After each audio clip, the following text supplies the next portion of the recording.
That's weird. So I did it in OBS, but it didn't want to take it. I had to go back in the studio. So we're now live. Oh, well, let me refresh my screen then because I don't see it. Yeah, there's a delay. It's gonna be like Uh, 10 seconds or something like that.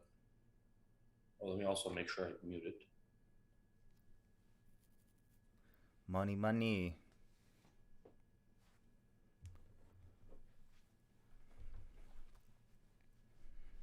Gosh, my internet has been so slow. Oh, there we go. Yep, it's up. Hey chat, how does it look on your guys' end? Is the resolution good? Does it look crappy? Yours looks pretty clean. Mine is how it looks normally. I'm on the 4K cameras, man. You got to get back into the studio so we can do this properly. It's fair. But the ESPN screen looks good too. Mm. Well, we're live, man. So there we go. Looks good. Thanks, Yep. Andrew. Thanks to our number one fan. Okay. Um, Can I give this a little preface? yeah. So we're gonna be doing this streaming thing most Sundays, hopefully. Right now we're kind of running with this rough little thing, but ideally I want to get some cool like overlays and stuff set up. So if anybody watches this after the fact or is jumping in later, and you got tips and tricks or whatever, let us know. Much appreciated. Yes. I echo that. So given this is our first song, we're starting with UFC 269. Um, Good one to start with. yeah, on paper it already looked phenomenal. So you always hope the on paper ones translate and did it. There honestly wasn't a bad fight. I was kind of indifferent about the Jeff Neal one going into the third. I was kind of like, whatever. But otherwise, third round was more exciting. Other than that, and also Julian Robinson, whatever the hell her name is. I was hoping she was going to just get cut. I can't stand her. But other than that, phenomenal event. I have zero complaints. I don't think anyone can. So yeah, I don't care. I'm honestly glad it finished as it did. I don't want to freaking see that girl fighting for that long.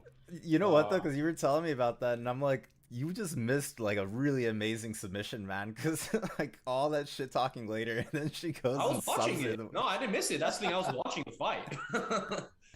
I saw it. Oh my god. Because it was just funny because you're like, wow, what an amazing wrestling or whatever. I was like, dude, people that actually do amazing wrestling, that's an insult to them.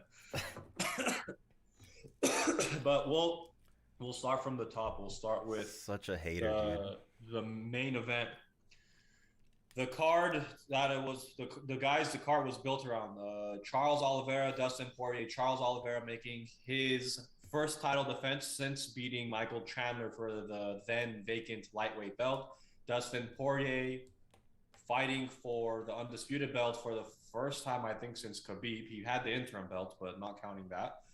So Poirier obviously entering this fight has had a very financially and UFC wise successful year. He had those two big money fights with Connor, took care of him, took the gamble in what if I lose to Connor? What does that do with me title wise? The gamble paid off literally and figuratively. Gets the title fight and then loses.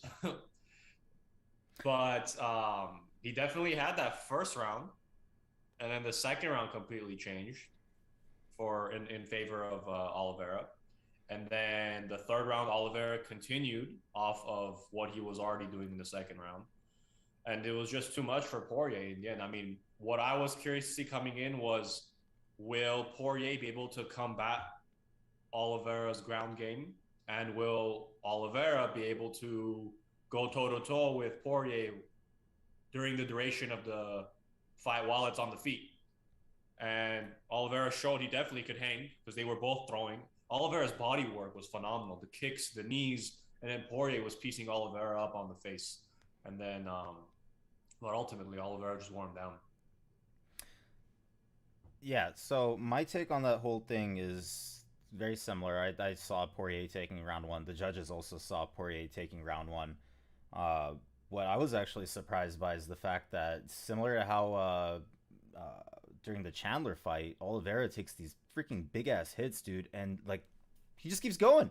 And you're thinking in your head, like, all right, is this guy gonna go down at any point? Is he not gonna get back up? Nope, nope, no problem. I'll get back up. I'll keep going because there were moments during the exchange with Poirier in the first round, like he's done, he's done. And Dustin caught it too because he was getting a little bit more aggressive with it. But the freaking chin on the guy, man.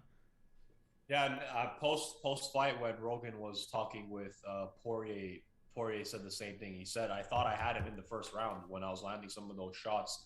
I mean, we saw as recently as the last fight with Oliveira that he obviously can take those shots.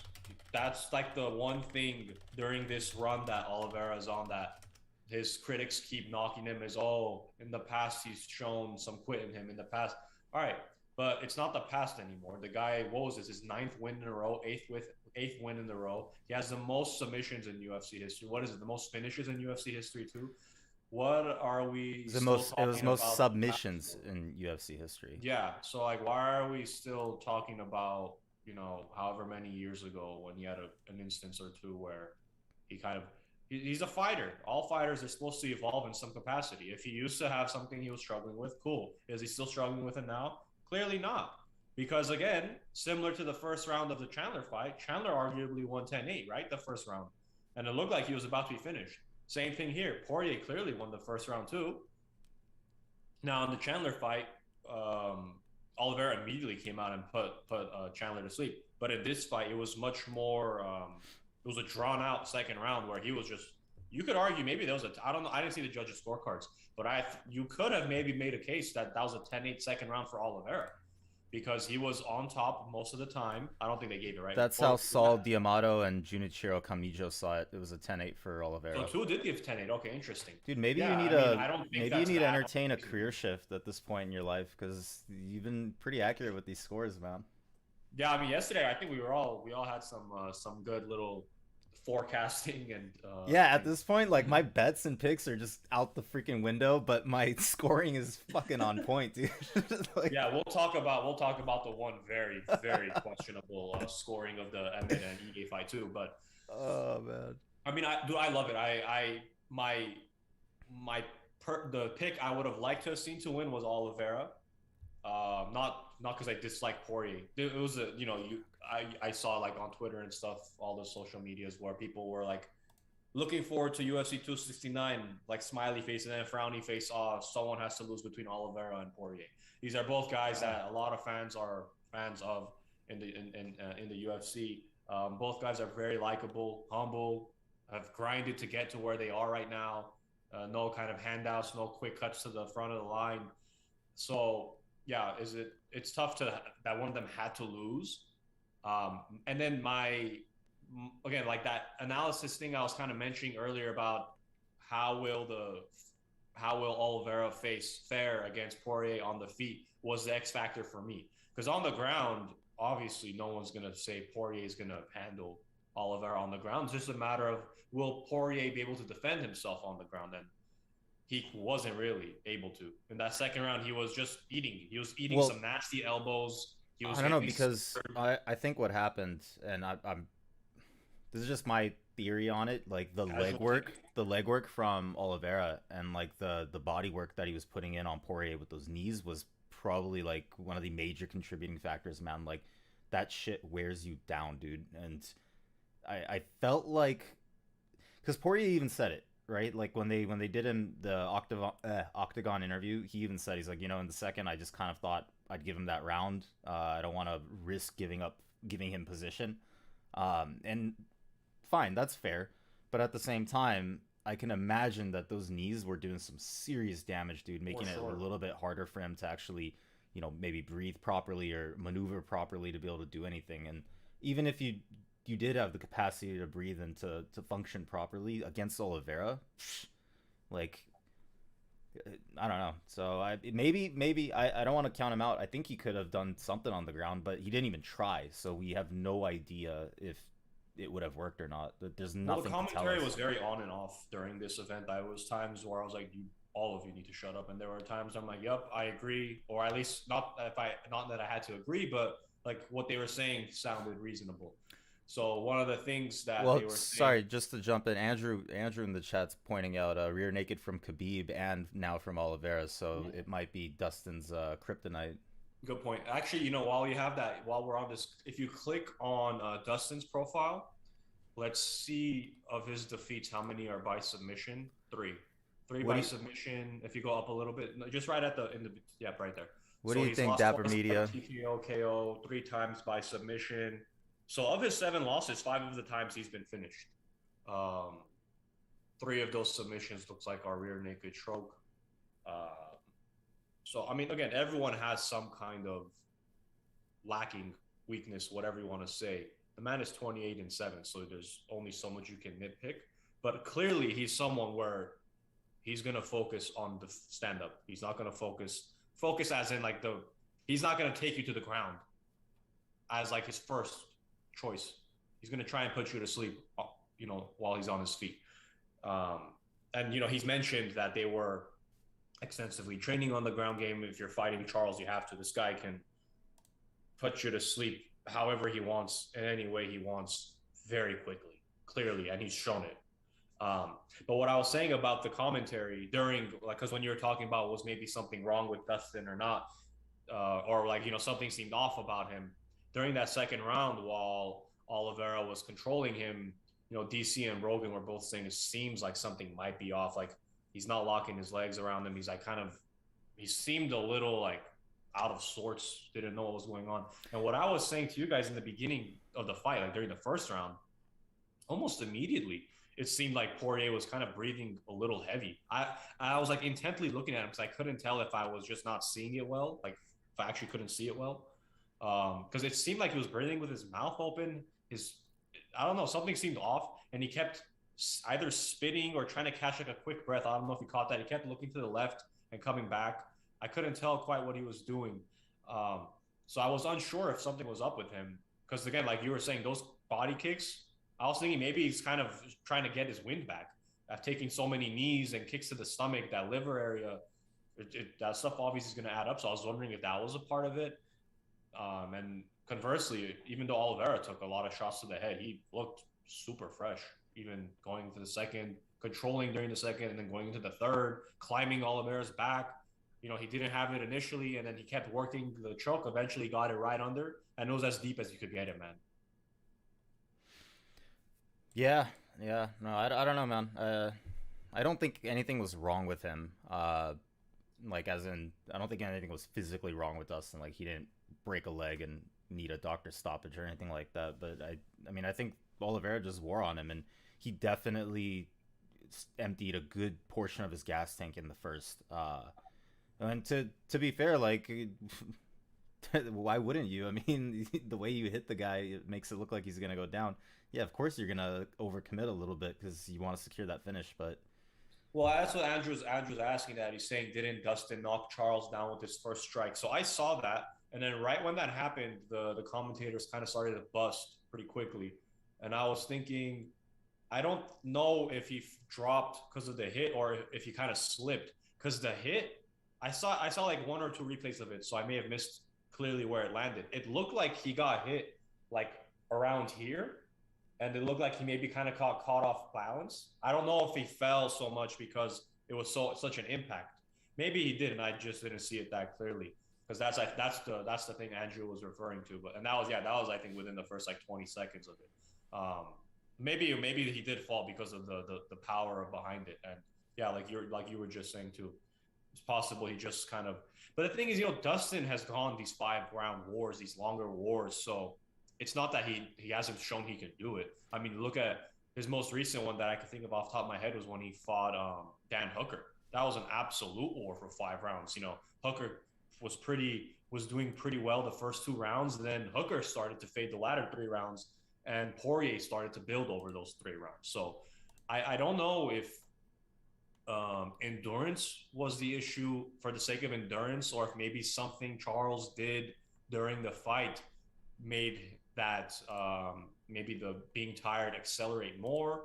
That I don't know, but because it just seemed not how we've seen Dustin of late, the way he was performing outside of the first round, I should say. First round looked pretty. Well, I I mean, mean, not like I'll tell ran you. away with Look, the I'll round. tell you right now. I'll tell you right now. The pace was not even close. I mean, this is the. We're looking at the Dan Hooker Poirier recap right now. You had 20 strikes from Poirier, 35 from Hooker in the first of that fight, versus in the Oliveira fight, more than double the same amount of strikes. So But this I, is well above average pace, though. This wasn't like your standard any well, kind. Like both but of them that's were going that's nuts. what my point was. That's exactly what my point was. It's like I agree with you. We've seen him go, for several rounds, but we've seen him have a measured sort of pace. Like yeah, they're trading, Yeah. but not the way that like this was stacking up the strike counts. That's You actually a know. good point you bring up because I think he also mentioned in the Octagon interview that he kind of deviated from the plan. The strategy Yep. was to To pace drag it everything. out, get him into the fourth and the fifth, and wear him out. I mean, that's the thing. Like in those moments when both guys are, it's not like it was just Dustin that was dishing it and Poirier was being measured. Sorry, Oliveira was being measured. They were both reciprocating. So it's very easy to get drawn into that when the guy you're hitting is coming right back at you versus just being, he's the one being calculated. He's just kind of absorbing, moving around. They were both going back and forth. So I don't really fault him for like it's very easy to deviate from that plan in the heat of the moment when it's like that. So I don't like completely fault him. Yes, is he an experienced fighter? Super experienced fighter. Should he have tried not to fall into that? For sure. But again, you can't say at there like we already said. There were moments in that first round where like, oh dude, he's about to finish Oliveira. It looks like he got him. Just Oliveira again. He showed over these last couple of fights that chin can hold, and even if he's rattled, he's not visibly showing it. He's doing enough to combat it. Um, so I mean, credit to him, man. I mean, I think he has the potential to be a really strong champion. It's just the lightweight division is so friggin' stacked. I don't know about a super long reign. He has the ability for it, but it's just there's so much talent, man. And he's going to be fighting Gaethje next, most likely, is what it's looking like. Barring any kind of injuries or any kind of freak incidences, it's looking like Gaethje's going to be next. And I'll be honest, I would have expected Poirier to be a tougher bout for Oliveira than Gaethje to be for Oliveira. And I'm not saying that just because Dustin has beat Gaethje, because that was already some fights ago. Gaethje has fought more since. We've seen how he looks now. It's just that I think we obviously know what Gaethje's known for. The guy's got two rocket launchers for fists. He has an inordinate amount of power for someone at 155. But we've seen time and time again here with Charles, he can withstand it. Now, I don't know how is Gaethje going to do once Charles gets that to the ground, though. You saw how Khabib was able to kind of ragdoll him on the ground. So I don't know if how Gaethje, I don't know if you saw this too, kind of dismissive of Charles entering this fight. Pretty much from the beginning of when this fight with Dustin was announced, he's kind of dismissive of him because he's like, he's shown some quit in him. I don't, not that I disrespect Oliveira, but I don't really see him as anything too crazy because of those previous instances where he's kind of quit, which was bizarre to me because I'm like, okay, but his last fight against Chandler, he showed the complete opposite. It looked like he was almost donezo, and he comes out and knocks the guy out. So I think, it was a moot point for Chandler, for Gaethje. So I don't know. I mean,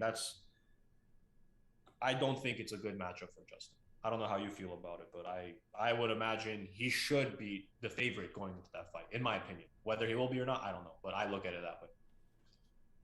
I mean, I don't see it as a good matchup either. I'd rather see Oliveira go up against another grappler. Uh, so maybe once Makhachev's done with who's he fighting? Dariush.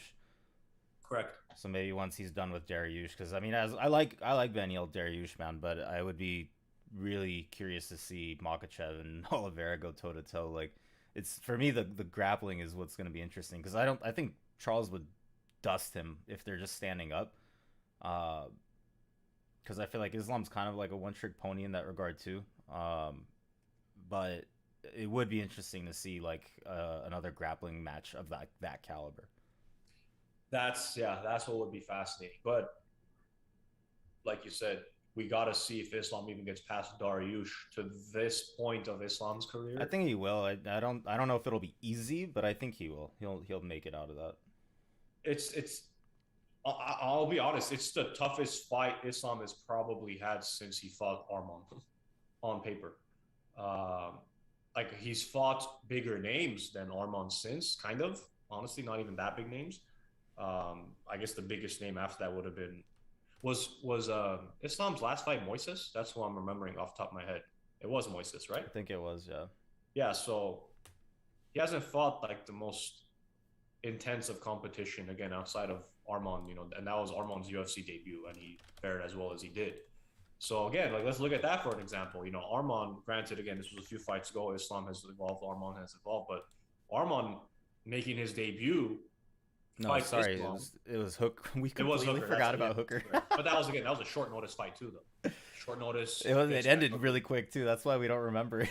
Yeah, and also Hooker is not at all known for any kind of ground ability. I think he had pretty good ground defense going into this, but again, it's not. You can't even compare it to how Oliveira is on the ground. So the chat saying Islam has good striking. I'm not debating that Islam has good striking. I just don't think it's gonna be even close to the kind of striking that we saw from Oliveira. It's like I'm inclined to agree with that. I would I maybe not leaps and bounds ahead, but for sure better than Islam. Islam, yeah. So again, that's the hypothetical next contender in Islam. I would think again there Oliveira would be the favorite, but I could also see them kind of making Islam being the favorite, given he's the Khabib protege and all of this stuff. But that's the thing, Islam said he's hoping that Oliveira wins, so they can have that sambo versus jiu-jitsu matchup, which would be fascinating. I mean, it would be very interesting to see how does someone with that background challenge Charles, assuming Charles is his champion at that point. He's got to beat Gaethje, but if we get there, well, no, so Gaethje's got to beat him.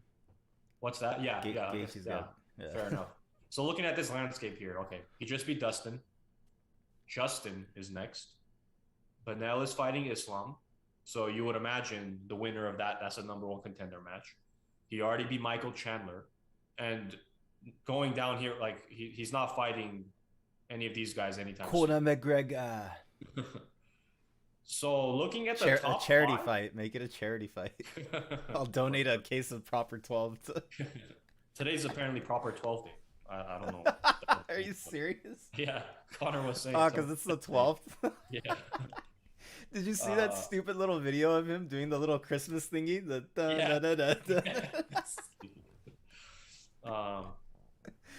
So I mean, looking at the top 5 of this division,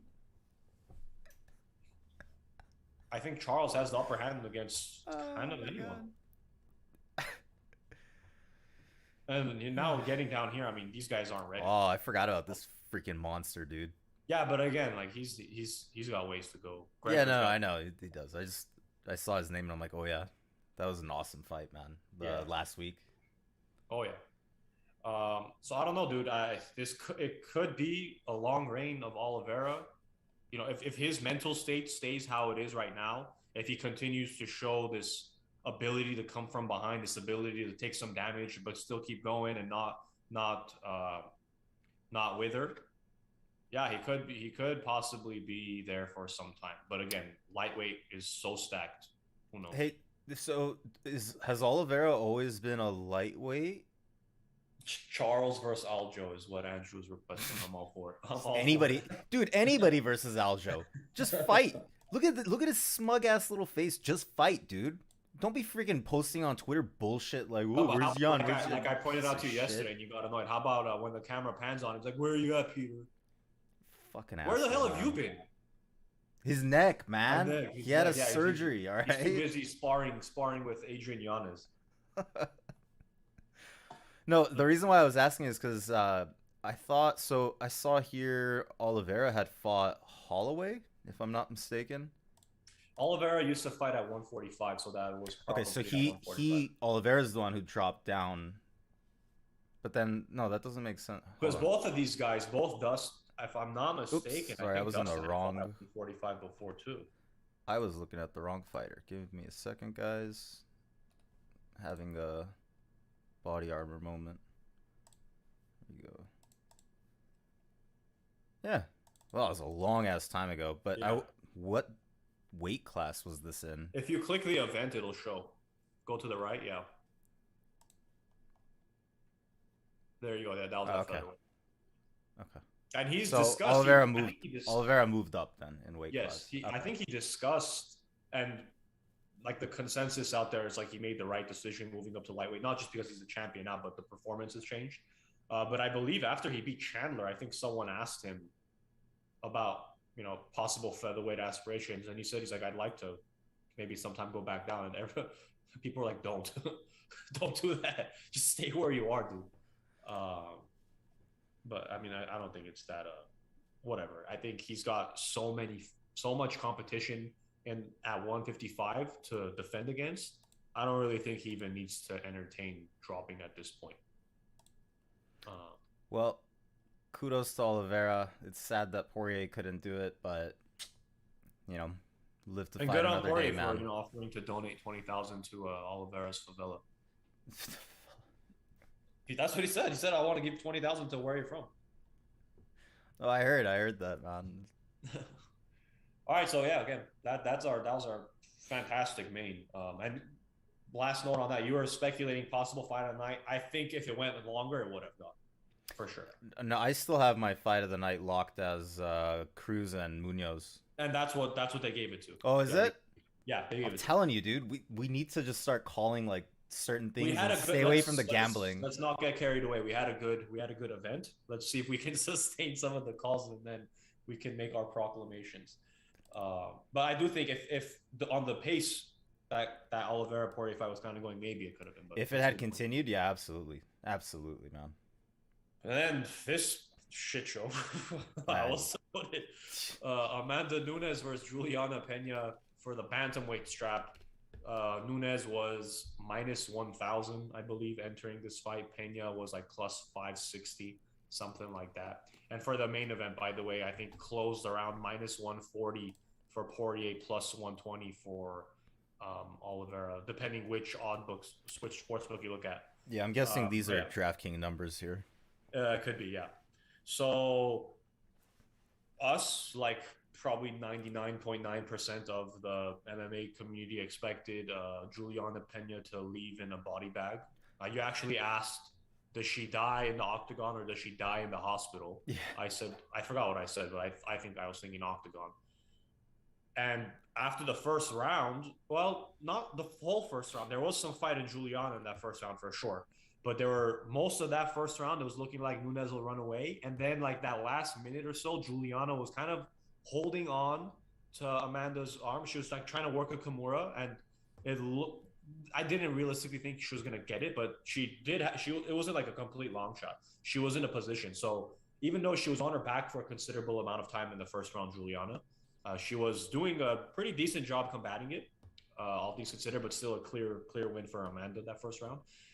And then second round, I think you could maybe make the case kind of in parallel with how it was with Poirier Oliveira. I think Nunes strayed from maybe the plan and just got caught in the phone booth with Pena and was just going back and forth. Amanda versus Jan Blachowicz, yeah, I don't know. No. Amanda versus Sterling, that's the fight we need. I think Amanda opens at minus 1,000 again. But I mean, look, the knock on Amanda, one of the very few knocks on her, because she's been on, this was like almost going beyond a 7-year streak of not losing.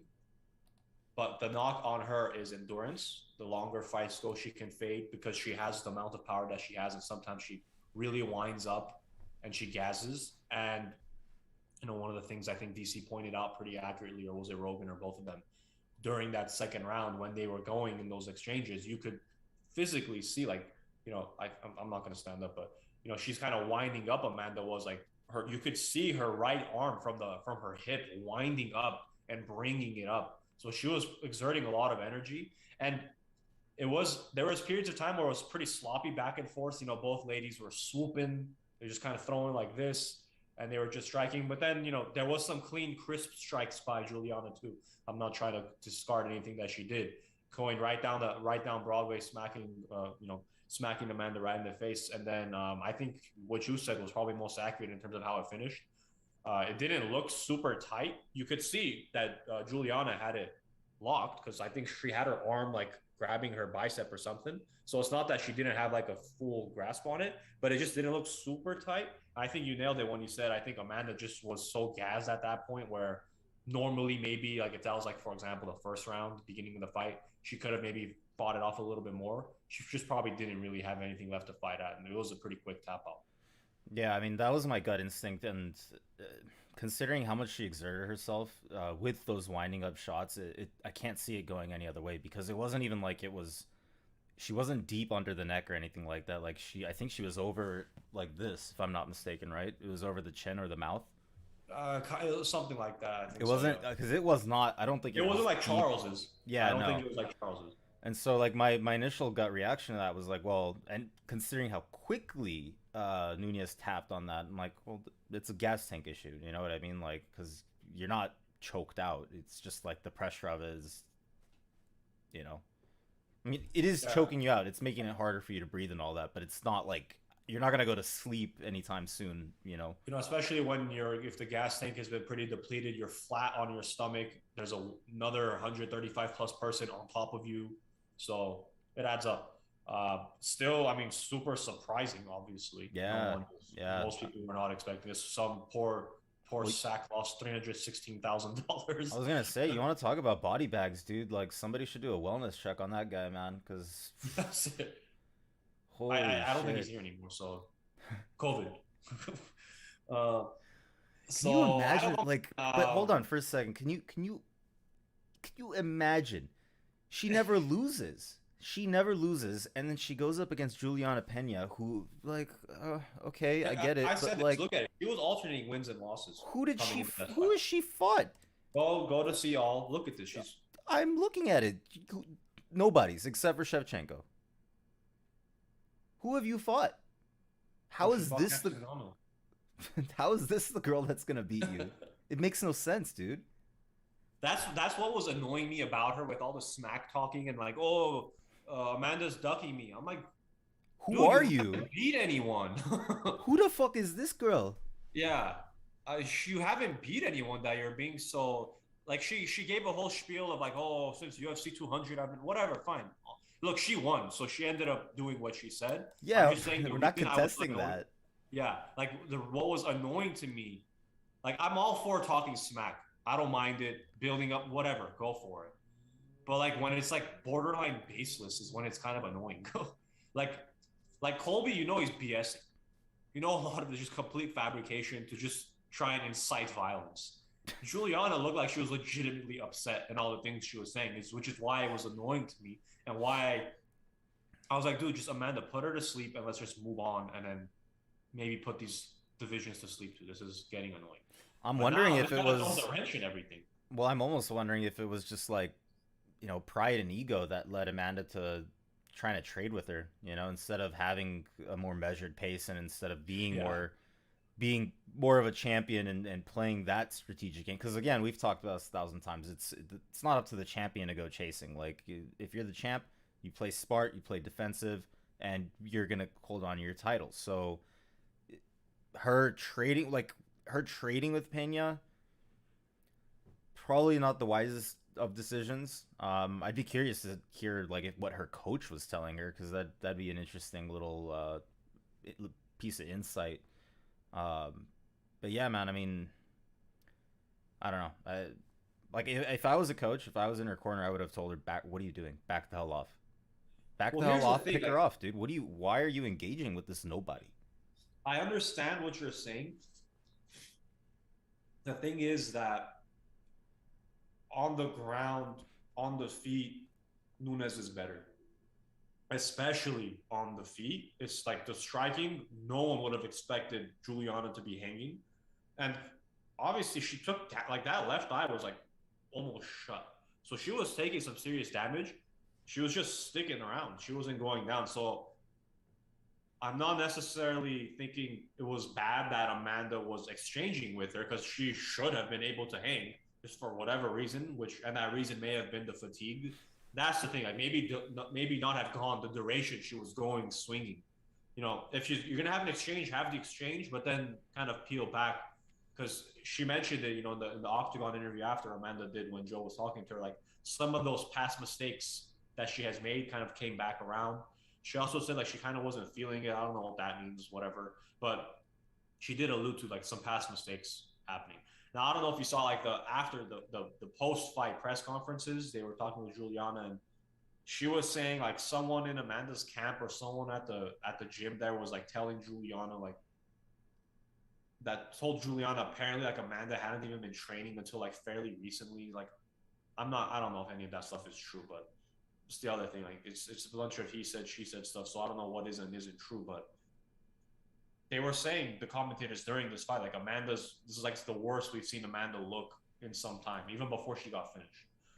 So it was strange. And then what I think Dana was obviously rooting for an Amanda win here because he had Kayla Harrison in attendance, and he's trying to get Kayla Harrison to join the UFC. And the whole pitch to him is, come join the UFC so you can fight the greatest women's fighter ever at 145. Because Kayla Harrison's undefeated. She's a free agent. She just wrapped up with another championship at the PFL. Now that fight, I don't know if now you don't know if Kayla's going to join or if she joins. How's that fight viewed now? Because then at that point, it's like that's the mega fight to make: Kayla Harrison versus Amanda Nunes, and you can still make the fight, but it doesn't have that same shine to it now that Amanda lost to Julianna Pena. For sure, man. I mean, and there's also a taint now on her record. You know, like it and that's kind of why I was saying for me being in her corner, I would have been telling her to do something completely different. Because I wanted to retire with both those belts intact. But at this point, that's not the case unless she goes and takes it. But that blemish is still gonna be there, which is unfortunate, man. Like, I don't know. I don't know what else to say. Like, it's really kind of cut and dry. She seemed like almost okay. Yeah, like like whatever. It is what it is. Like, yeah, but it's nice. You got your girl. You got your kid. I'm sure she's like cloud nining it. So. I mean, she has so many accolades. She still is one of the best that have. Even entering this fight, I wasn't going to say she was the greatest women's fighter ever. But look. This is all I was thinking watching the fight. Both of these women, Julianna and Amanda, have fought Valentina. Amanda has technically 2 victories over Valentina. Valentina has defeated Julianna. So she's already shown she can beat Julianna, but at the same time, let's say like the version of Julianna yesterday, that person, I don't see that person beating Valentina. Because Valentina does not have the gas tank issue. Well, see, it's interesting you're saying that because I don't see that version of Nunes beating Valentina. Oh, for sure. Yeah, that's fair too. Like what we saw was not normal. Like that wasn't what you would expect out of a Nunes fight. And like if she performs that way again, let's say in the hypothetical Valentina fight, like Valentina would destroy her. Dana was already saying like fairly recent, like I think earlier this week, that the trilogy of Valentina and Amanda, she doesn't really see a point, which is weird because I feel like before, like a month ago, he was saying the opposite. Regardless, this for sure probably cements that thought for him. I would at least not anytime soon, because you would assume they already asked Dana, and they asked Dana, does Amanda deserve a rematch right off the bat? He's like, yeah. So if Amanda wants it, that happened. Julianna has already said, I'll give her the rematch. So I think, again, as long as Amanda wants to do the bantamweight next versus defending the featherweight next, that's what happens for these women. But yeah, I agree. Like the way both those women performed yesterday, I don't see any of them beating Valentina. Entering this fight, I already thought Valentina was the best pound for pound women's fighter. I think the rankings have Amanda as of yesterday, at least. Amanda is the pound for pound. Yeah, we can see right here. There you go. Yeah, I'll expand it. I'll imagine second is Valentina, and then Rose. Yeah, that makes sense. Yeah, again, stand up, ground game, gas tank, everything. Valentina's far superior than Julianna. I mean, granted, we said that about Nunes, not on the gas tank, but some of the other stuff. But still, I think the downfall for Amanda was to get the fatigue, and you don't see that happening with Valentina. So I don't think it really applies there. Yeah, well, She, you also don't see Valentina. You don't see Valentina doing that wind up game either. Valentina's very technical. She's smart, and she's very measured. She's very smart. She's very patient. You saw a clear point of that was against Lauren Murphy. Played with her, and then in the fourth round, as soon as the moment presented itself, capitalized and just ended it. Yeah, very calculated, very she's a measured. Very intelligent fighter, man. So yeah, I don't think it's close. I mean, yeah, no, I don't think it's close. I don't see any other fighter that has that level of measure, at least in the women's divisions, that's that high IQ in terms of knowing when to strike, how long to drag it out, you know. Yeah, Andrew said she's technical and tight the whole fight. I'm assuming he's probably talking about Valentina. Valentina for sure, yeah. Now, look, here's the thing. A win here does kind of make things more interesting because we put out a video a couple weeks ago saying, like, what's the state of women's what's the state of women's divisions in the UFC? You know, alluding to the fact super top heavy outside of like maybe like 5-7 women's fighters. Everything else is just kind of crap. But yesterday overall was again, excluding Jillian Robertson, a good day. I would say a very good day for women's MMA. We'll get into those fights too, but yeah, we'll kind of touch on those a little bit more. But any last nuggets you want to add on the co-main? I mean, congratulations, Pena. I still don't know who the hell you are, but you beat Amanda Nunes, so what the hell does it matter what I think? I mean, good for her. I mean, again, a win is a win. We've said it multiple times. So many people have said it in the past. It's the fight game, man. It does not, the odds matter to an extent. The odds are sometimes indicative of why, like, of the matchup, but at the same time, it doesn't matter. One punch, one slip up, one extra breath, one call from a bookie in Vegas because you put a $300,000 bet. Yeah, it's that asshole. He caused this. They threw the fight because of that, man. Pena ruined the parlay for Andrew, but he's not even mad, so that's fair. One of our friends messaged me as soon as that fight ended. He's like, I don't know, man. That loss seemed a little fishy. He's like, you think some money was involved out there? Man, again, it is weird that she lost. Anyway. Is Neil Ponzinibbio the next one here? Yes, and so speaking of fishy, there was some fishiness here too, I think. What are you alluding to? Well, I don't know. Like, I felt like this could have gone either way. It's not like I'm being hyperbolic. It wasn't fishy in that sense, but I think Neil definitely showed up in the third. I don't know about no 30-27. Well, there was a 30-27 here because one of our other friends, after they announced this, he said 30-27 LOL. I don't know how I thought he was talking about the Emmett Ige fight again. I thought he just brought it up one more time. How did I not realize they said 30? I thought I heard 3-29-28s. But no, so one of them said 30-27 Neil, and another said 29-28 Neil. Yeah, no, I don't agree with that either. Can we pull up the scorecards for this fight and see? No, I mean, I had a 1-1 going in a third as well, Andrew. So it's weird to me. Here, we're looking at the scorecards now.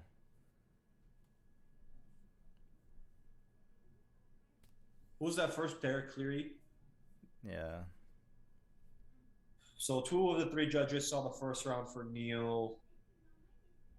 2 of the 3 judges saw the second round for Ponzinibbio. And every judge correctly saw the third round for Neil. Yeah, I don't agree with the 30-27 either, but this one isn't as egregious as the Emmett and Ige fight, and we'll discuss that too.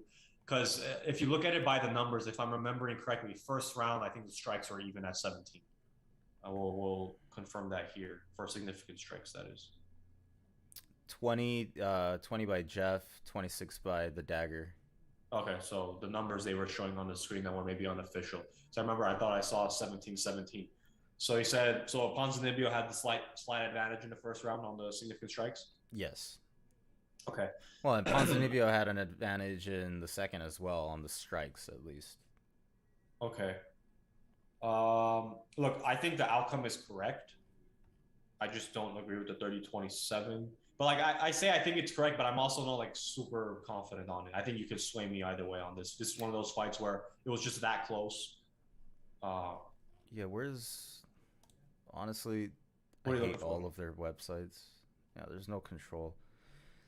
I mean, I can go either way on it as well. I think Neil only showed up in the third, and I forget the coach's name, but that guy is a freaking legend, dude. Like, I forget Saeed or Saif. I think Saeed. like Yeah. Said or so, yeah, exactly. Like, because he was screaming at Neil, rightfully so, because Neil wasn't doing shit until the third round. So I can see an argument for the dagger having taken the first and second potentially. Um, I, I don't know. These are those Yeah. moments where I'm glad we're not judges. Like, Yeah. That's why again, this one I don't think it's as egregious as the one earlier in the night. But look, I'll still be honest. This fight wasn't as good as I was hoping it was going to be. I don't know how you felt. I don't know what the consensus there is. I don't know how the other guys we were watching with, felt about it. But no, I I mean mean, there was a lot of you're in the tap corner, dancing. Andrew. I'd be interested, Andrew, to know how you felt about the fight as a whole. I was hoping for more, um, but it wasn't bad. But like, I honestly entering the third, I was pretty like, I could turn this fight off now. I don't really care that much. I don't know why I felt that way, but I wasn't feeling it with It this one. would, because it wasn't impressive. It was compared to what we were treated to earlier on in the card. This was kind of like a break on the action. I guess Um, maybe it could be that relative to the rest of the evening. I mean, for sure, like, because everything was just go, go, go, knockout, knockout, submission, and then we get to this, and we're like, what the, like, what is this sloppiness? You know what I mean? Like, get your shit together, dude. So Yeah, I feel like the numbers are kind of misleading. Like you see 85 to 91 on significant strikes for over 3 rounds. So it's high volume. very high volume, very high But volume. I don't know, man. But It it wasn't just because it wasn't anything impactful, and that shows in the fact that they're not counting them as significant strikes. Like, there was no real, there the was no like, significant strikes. That needs to be there's significant strikes and then there's a significant strike. yeah, yeah, yeah. A new row to the. That's true, Andrew. So Andrew said he thought it was a good fight. Ponzinibbio was constant with the jab. Neil was countering. The leg kicks were. That's a good. I'm glad he brought that up because that was definitely some nice work by Ponzinibbio. He really was landing some very nice shots, both inside and outside of Neil's calf. It was great. That I agree. He was doing a really good job with that. 17 shots to the leg. And conversely, when watching, I was like, dude, Neil isn't doing any kicks. Like he threw some, but at least compared to Ponzinibbio, was not nearly the same. I'm over it. Still, credit to Neil. I mean, you had the whole whatever it was, DUI, DWI, whatever the hell he did, um, like a week ago. And I saw the mugshot picture. I was like, dude, he looks like he's like 400 pounds. He does not look like this guy's gonna weigh in at all near the limit. Dude, he looked really good on the scale. Yeah, I would argue that's as good as he's looked because he's had some issues cutting weight in terms of getting to the weight, like the healthy weight. His last fight, he was like at 208, dropped down to 170. I know that was like probably a point of emphasis for him. So, and he had a couple of tough losses in a row. Jeff did entering this fight, and then to draw Ponzinibbio as your next opponent after 2 losses is by no means an easy guy to draw. Conversely, Ponzinibbio had won 8 of 9 entering this fight. Uh, so it was a tough matchup for Neil. So I mean, good on him for pulling out the W. So let's see. I know his stock was pretty high before those last couple of fights that he lost. So let's see where he goes from here. Hopefully, not into a car drunk. Uh, Kai Kara France and Cody Garbrandt. Cody Garbrandt's flyweight debut. I was This really, guy needs really to looking stop forward to talking. this Yes, fight, yes. man. And like, super disappointing that it ended this early. Like, good on I've been a fan of Kai Kara France since we've started watching him fight, and good on him for getting the knockout. But I wish we could have seen 3 rounds out of these two. It's just Cody's chin dissolved. Like, I don't know. What do you do at that point? Cody's the guy that's making the argument for the facial hair doesn't help soften the blows. Yeah, yeah, exactly. Yeah, this was super disappointing for Cody. You kind of wonder. I mean, after I don't know if you saw the those press what are they? It's just called the press conference. I forget what they. Andrew's asking, is this the biggest fall from grace in UFC history? He's up there. Yeah, I think you can make a case there, definitely. Uh, Uriah Hall. that when was he in? The only reason Uriah Hall even had a name was because of that kick he had in the Ultimate Fighter. After that, I think everyone kind of realized we got gypped here. Um, but the thing with Cody is, I'm kind of wondering, was he focused entering this fight on Kai Kara France? Because those press conferences, the ones like when they have everyone up on the stage, I don't know why the name of it is. Yeah, you're alluding to the fact that he was getting into it with Sugar Sean. Yeah, and dude, again, if he was fighting a scrub, whatever. But Kai's no joke, man. This guy is. Can we pull up Kai's opponents and some of the results? He had a very nice knockout, buzzer beating knockout his last fight. Tough loss against Brandon Royval, but Brandon Royval is no joke. And then a loss to Brandon Moreno, who's obviously the champion. And then look at before that. Entering that he was 3-0 in the UFC before he fought Brandon Moreno. So this guy's only got 2 losses since he's joined the UFC. 1, 2, 3, 4, 5, 6 and 2. Now he did apparently say, I didn't hear this interview, but apparently after the fight he said that he's not fighting again unless it's for the title. Let's settle down. Like Yeah, you had a nice hit the brakes, my guy. Knockouts, but you're not at that stage. Let's chill. And I wish we could play videos because I would love to play Dana's reaction to that. I was laughing. They asked Dana about that. They're saying, "Hey Dana, Kai said that he's not going to fight again unless it's for the title." And then Dana just like kind of smiles, like, "Oh, is that what he said?" And they're like, "Yeah." He's like, "Okay." It's like, dude, you have no pull.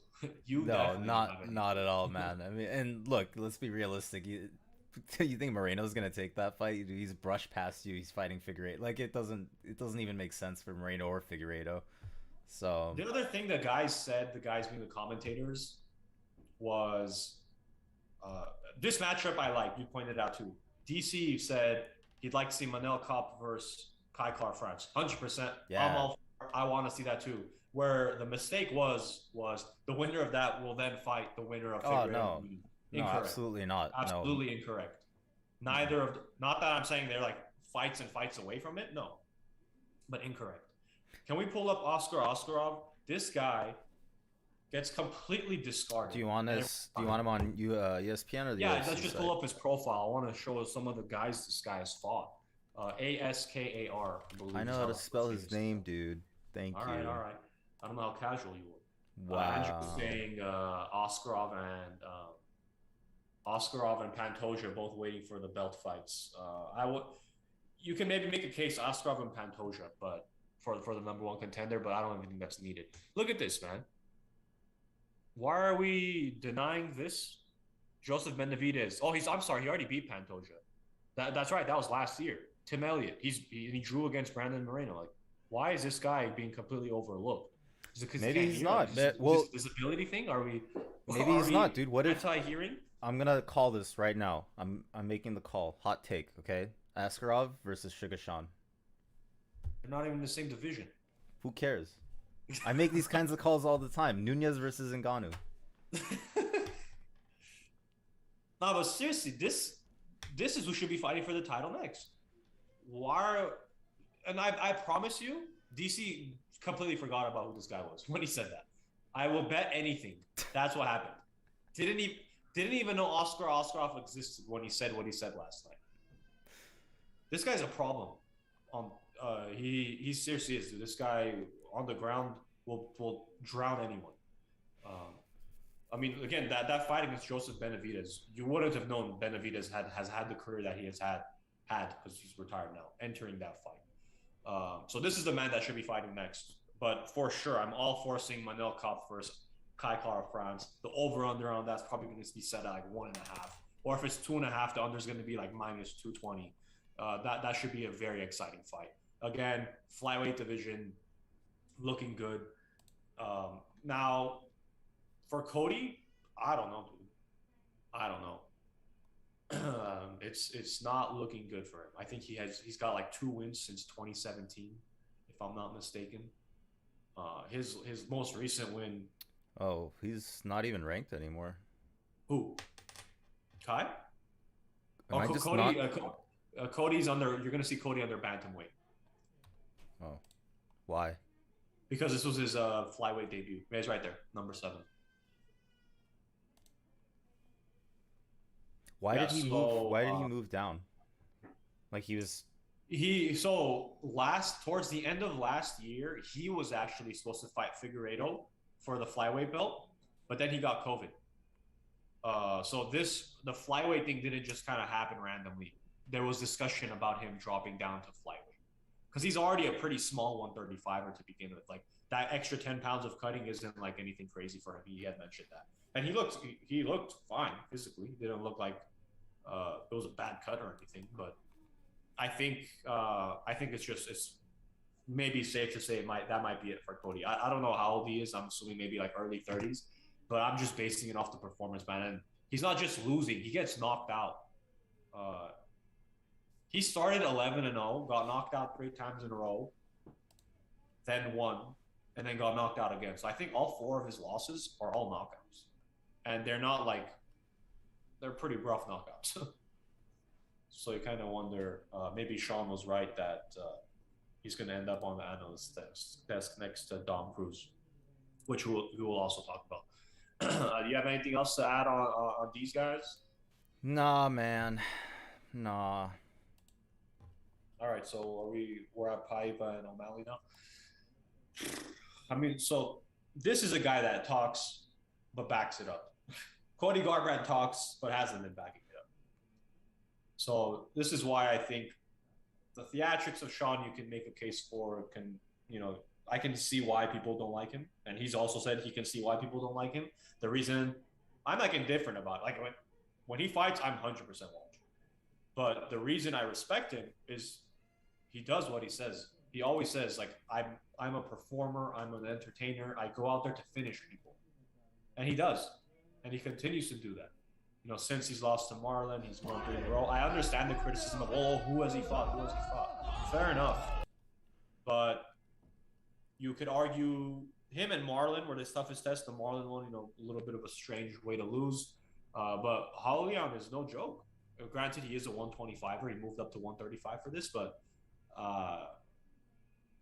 Sean pieced him up, took care of him pretty quick. Not quickly, it was quick because it was in the first round, but he didn't rush it. Kind of how we were talking about some of the other fights. It was a pretty quiet first 3-ish minutes. Not too much activity by either men. It seemed like Sean was kind of feeling him out. He was trying to get him to bite on some of his feints because Sean threw a lot of those. And to Haulian's credit, he wasn't really biting. But then I remember Sean threw a little, like he threw some stuff that landed, nothing crazy, but it did connect. And then you can kind of see Sean kind of felt a little looser, it looked like, from there after seeing something finally get through to him. And then he just started piecing them together, and ultimately that's it ended up being a pretty quick finish once he started to actually work. I mean, I think a lot of it has to do with his lankiness too. I mean, when he goes for that jab, it's so goddamn deadly, man. Because how do you avoid that? Like he also does this thing where it's quick, but he leans into it and pulls back out. By the time you realize that you got hit, he's already backed out. Yep. So it's a very, very dangerous combination to have that sort of reach and that sort of just speed. That ability to pop in, pop back out. It's very, very quick, very, very dangerous. To the point of like, who has he fought? That's honestly my biggest problem with him is like he just keeps running his mouth, and it's like, dude, the one guy that you fought that is a threat is Marlon Vera, and he fucking embarrassed you. So I don't know. Is it warranted? Is all this talk warranted? Like I get it. You're trying to put on this. To me, it's kind of an act. You know what I mean? It's kind of like a almost like a Colby sort of thing where you got to be a little bit extreme because him coming into this, he didn't have the colored hair, he didn't have the crazy tats, he didn't have any of that stuff. It developed over the course of his fights, you know. He's So had that the tats. He's had the face stuff. I thought he got Some more. time now. Like it wasn't. He was way more tame before. Can we find a Oh no, picture no, he's on? had. To. I actually disagree. I think he is himself. I think he is this dude. I don't think Colby's is so obvious, How can I but I don't get that find? impression at all with O'Malley. I think this is him, and again, he's done it very successfully in that he's parlayed it to success outside the UFC with his Twitch streaming, with his YouTube page, with his merch. That just who the hell was that chick above? Jesus, what is she, a heavyweight? Who? Montano? Holy crap, she's gigantic. Are you sure it's not just bad Photoshop? Oh, she's fat. All right. Got distracted there. Tiago in the chat, Valentina versus Juliana too. Yeah, I think that's not an unreasonable fight to make at all. Well, again, outcome-wise, I wouldn't expect it to. Same way how I didn't expect this to be a tough fight for Amanda, I wouldn't expect that to be a tough fight for Valentina. Yeah, if you missed it, Tiago, we kind of went over that in detail where we don't see we don't see anybody beating Shevchenko, and the way Nunes performed against Juliana, we don't even see Nunes beating Shevchenko, if that's the Nunes you're going to get in that fight. So, back to Sugar Sean. Yeah, well, so yeah, man, I don't know. Like, I'd like to see him fight somebody more serious. Like, I'd like to see him fight somebody that's an actual, threat.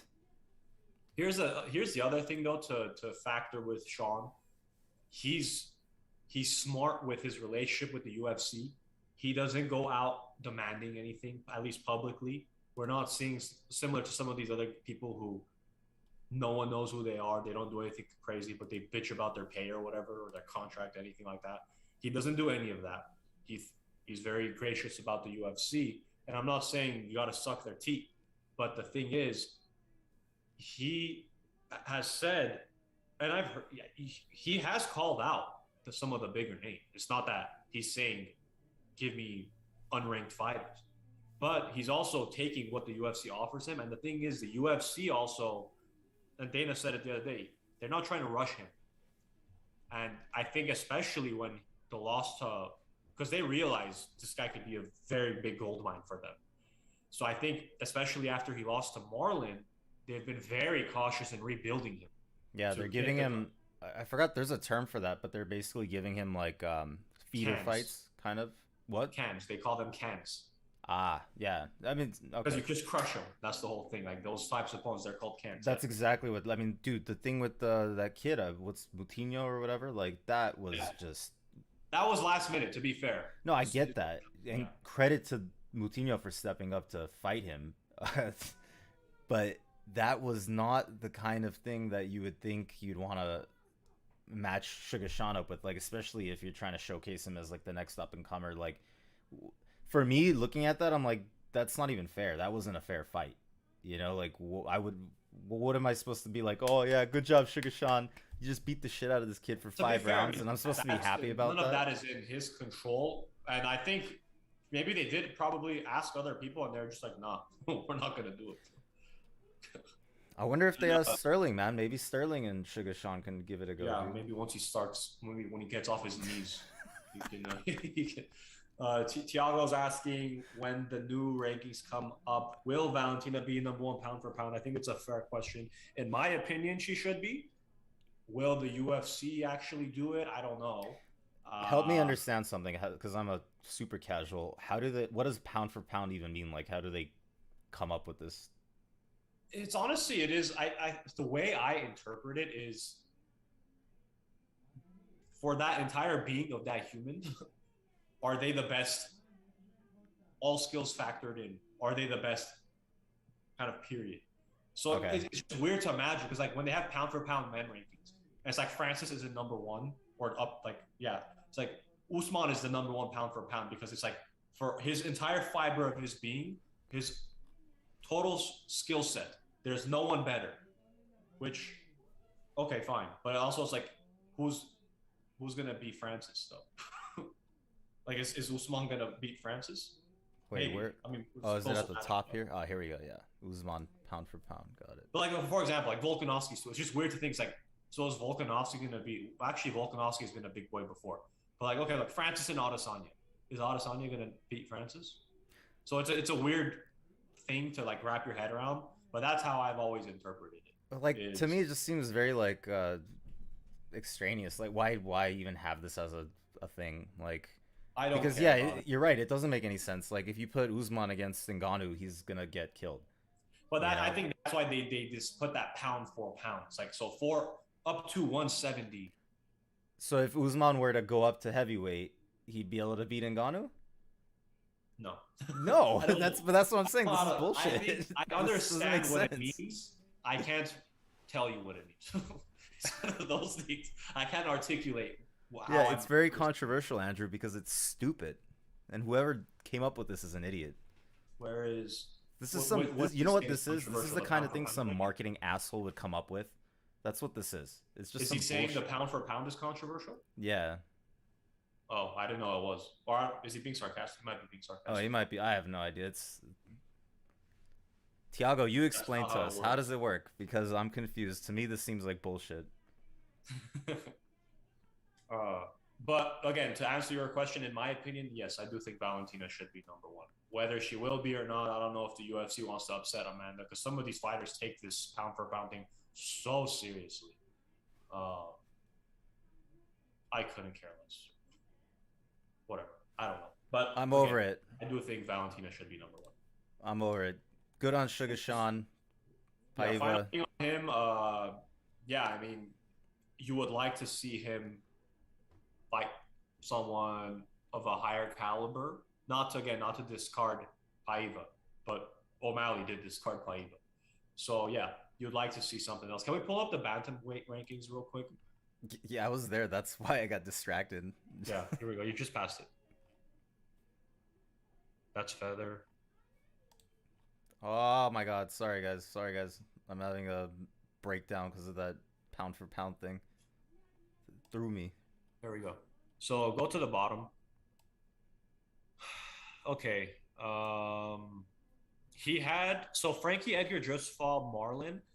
When that happened, when that fight was coming up, I had heard Sean's name thrown up in there instead of it being Marlon. I don't know what ended up happening there, but I don't think that fight makes sense anymore. Song Yadong, now that would be a fascinating matchup. Song Yadong versus Sugar Sean. Or the couple of people, whoever is in the chat, I'd be interested to see. Like, Andrew, what do you think about that matchup? But I think that because Song can strike, Song can freaking bang.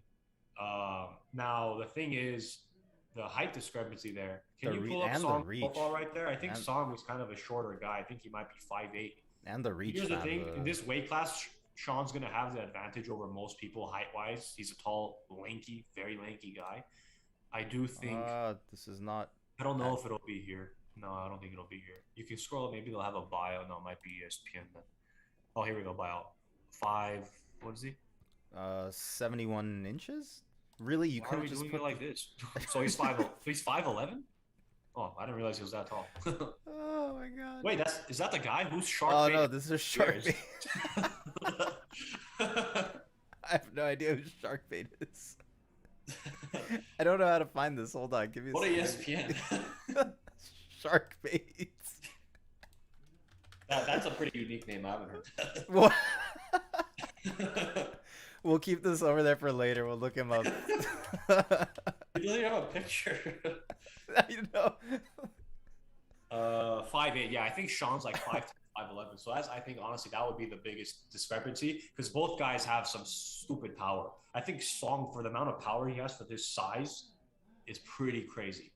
Is there a reach thing? So if we go to his bio here, 67-inch reach compared to Sean O'Malley.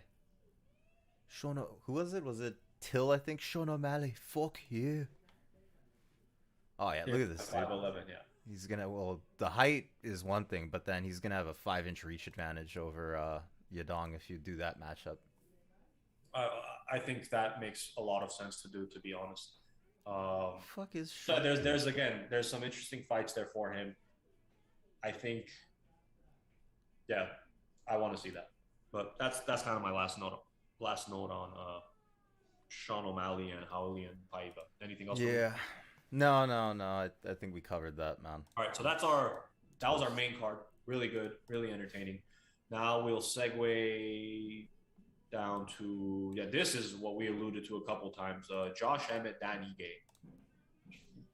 The outcome I agree with.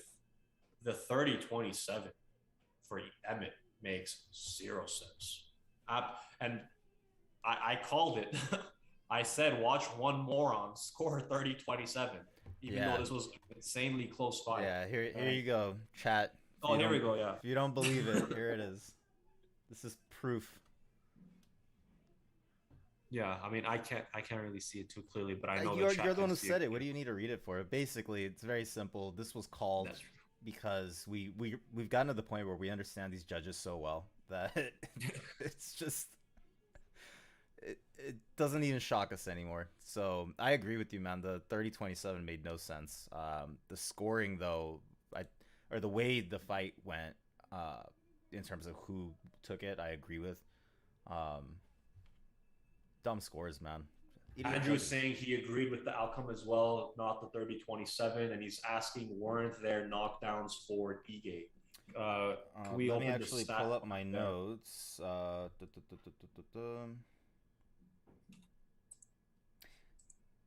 I don't have any knockdowns noted down here, but I did point out that Emmett hits like a freaking freight truck, dude. And yeah, he does. Every time he I was saying, I think you smack. can make the case he has the most power maybe the most power in that division. Dude, it is nuts. Like, and it's just that I think everyone forgot about him because he's been gone for so long because he had a pretty gruesome injury. But he reintroduced himself very well. Yeah, I mean, so to go into this a little bit, I thought Ige did a really good job in the first, in managing to escape and sort of flip the script on Emmett, after taking that pounding, man. And like I think they were on the ground, and it was kind of tentative for a second there. And then in the second, I felt like Ige kind of got the read on him because Emmett was just finding air for the most part, whereas Ige was able to land significant shots. And then in round 3, I don't know. So for me, I agree with it, but I could have also given it to Ige, kind of like the other fight, the Neal and Jeff Neal and Ponzinibbio. Yeah, like I felt like these were both very, very close split decisions. Can you pull up the round by round numbers? And while you pull that up, Andrew, to answer your question of weren't there knockdowns for Ige, at least, I don't know if you just caught it right there briefly, but per ESPN's numbers, the lone knockdown that there was in this fight was given to Josh Emmett. So round 1, what do we have there? Round 1, 15 for Emmett, 25, so total strikes for Ige. Round 2, they were neck and neck, 26. Round 3, they were neck and neck, 21 and 22. So that's what my point was about the third, is where I felt it was very, very, very slim. Like I can see the case for it being either way. This could have even drawn out, and I would have been like, okay, you know. That's what I was referring to earlier, Andrew. He did get, I don't know if he got knocked down, but he definitely got taken to the ground, or he slipped, or he was on the ground at one point. Emmett pounced on him, but then Ige managed to sort of slip out, and then Ige ended up on top. I don't know if you guys remember that, but I don't know how some of the stuff, I don't know how they define. Like, the word knockdown seems pretty clear. You get knocked down. That has no bearing on the score. But it's not as simple as the name indicates. But it Sometimes, like, also I has don't no know bearing on if what this. exactly. It also has no bearing on the scoring. What were you saying? Can you hear me? There's no bearing on the scoring. Knockdowns are Yeah, not a factor in scoring. It's strikes, and then control, and then aggression. Or sorry, strikes. I think it is, and then control, and then aggression, and then there's a fourth whatever bullshit category here. yeah, but a knockdown is you get struck to get knocked down. So like they might not explicitly call it as a knockdown as a factor, but it is still factor because of it falls under the strike. Um, what I was gonna say is in that first round, so per those numbers, Ige outstruck. My takeaway was now both men were landing bombs, but from what I'm remembering, the first round was more memorable to me in favor of Emmett, and I think it was just the significant strikes. Once you find what you're looking for here, if you can double check the scorecards on how obviously one Yeah, moron went but give me a sec, all cause 30 I rounds this Emmett, but give me a second, cause this point always gets me like irritated. Everybody has a different opinion on how things should be scored, and that's why we see these judges go to split all the time, because it's clearly defined: striking, grappling, aggressiveness, and then control. Like, this is how they're supposed to score things. So everybody has a different opinion on this. Like, even in the chat is not agreeing with me, but I'm gonna have my opinion. You know, another judge might have another opinion, and that's why you get these stupid scores sometimes. Is because for you a knockdown might be a significant thing, but for me that doesn't mean anything, because, well, okay, people slip, they get knocked down, they get choked, but they don't get submitted. Like, why am I supposed to take that into consideration? It's all the wait, are you other saying you things in wouldn't take it into combination. consideration? I would, but in aggregate, like, if I had to add up everything that occurred in that round, is that knockdown in combination with everything else in that round worthy of me giving that score? You know what I mean? Like, you don't just Yeah, give I a agree. round I agree just with that. because there was a knockdown that was huge. Like, that's not how it works. You have to look at the totality of the round. I agree. We saw that happen last week, right? Oh my gosh, the fight's eclipsing my. This, why is he saying eclipsing? The fight's slipping my mind. Sorry, let me pull The up the the person was getting. Oh, it was the Aldo fight. Aldo Font, round one. Font fully dominated that first round, and then towards the end, Aldo knocks him down, and then commentators like Aldo may have stole that with that knockdown. It's like, dude, that's all he did though. Yeah, and that's my Yeah, point he knocked him exactly. down. Yeah, That's it was not tough, but significant. on That its own, if that's all that happened, one yes, I so there I understand what you're saying. I agree that if Yeah, all you maybe I did was misspoke land earlier a when I knockdown, yeah, maybe I just misspoke earlier when I was talking about it, because for me, that's what I'm alluding to, is that a lot of times you'll see that where somebody will get a knockdown or they'll get a takedown, and then the whole round just goes to that person. Why? They didn't do anything for 4 minutes 59 seconds. You know, like, yeah, I think maybe your articulation of it wasn't necessary because Andrew seems to have interpreted like that too. He said you don't ignore a knockdown if your strike is so significant and knocks an opponent off his feet. That's massive. Yeah, I don't think.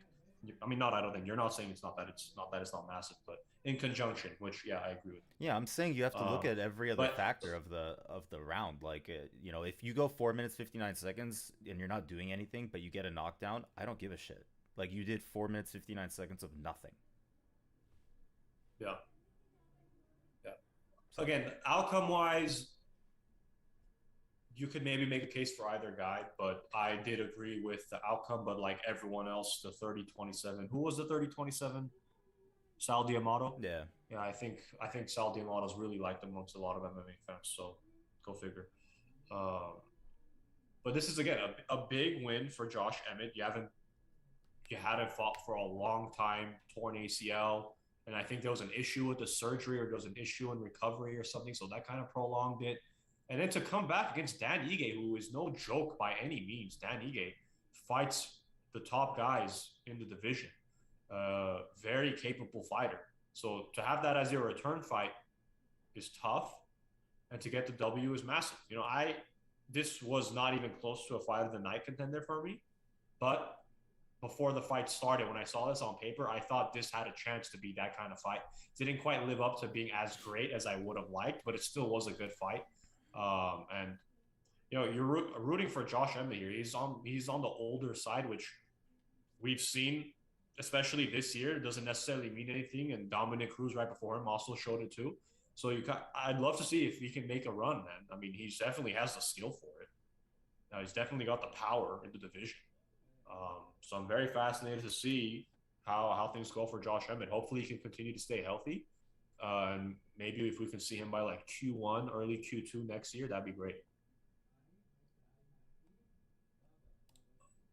Now this was Andrew's saying, in his banger. opinion, the knockdown is the biggest point decider. There are no knockdown attempts. A knockdown stops the fight in boxing. That's boxing. There are many takedowns in the fight, but minimal knockdowns. I agree, but again, it's more if that's all you have done. I don't.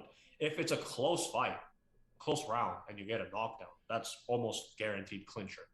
But if that's all you have done, I don't think that doesn't suffice.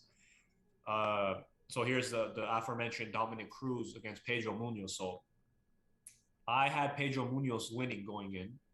I had Munoz winning too, man. And I think everybody had Munoz winning. I don't know who was the favorite, actually. Do we have that pulled up? Right. Let's see.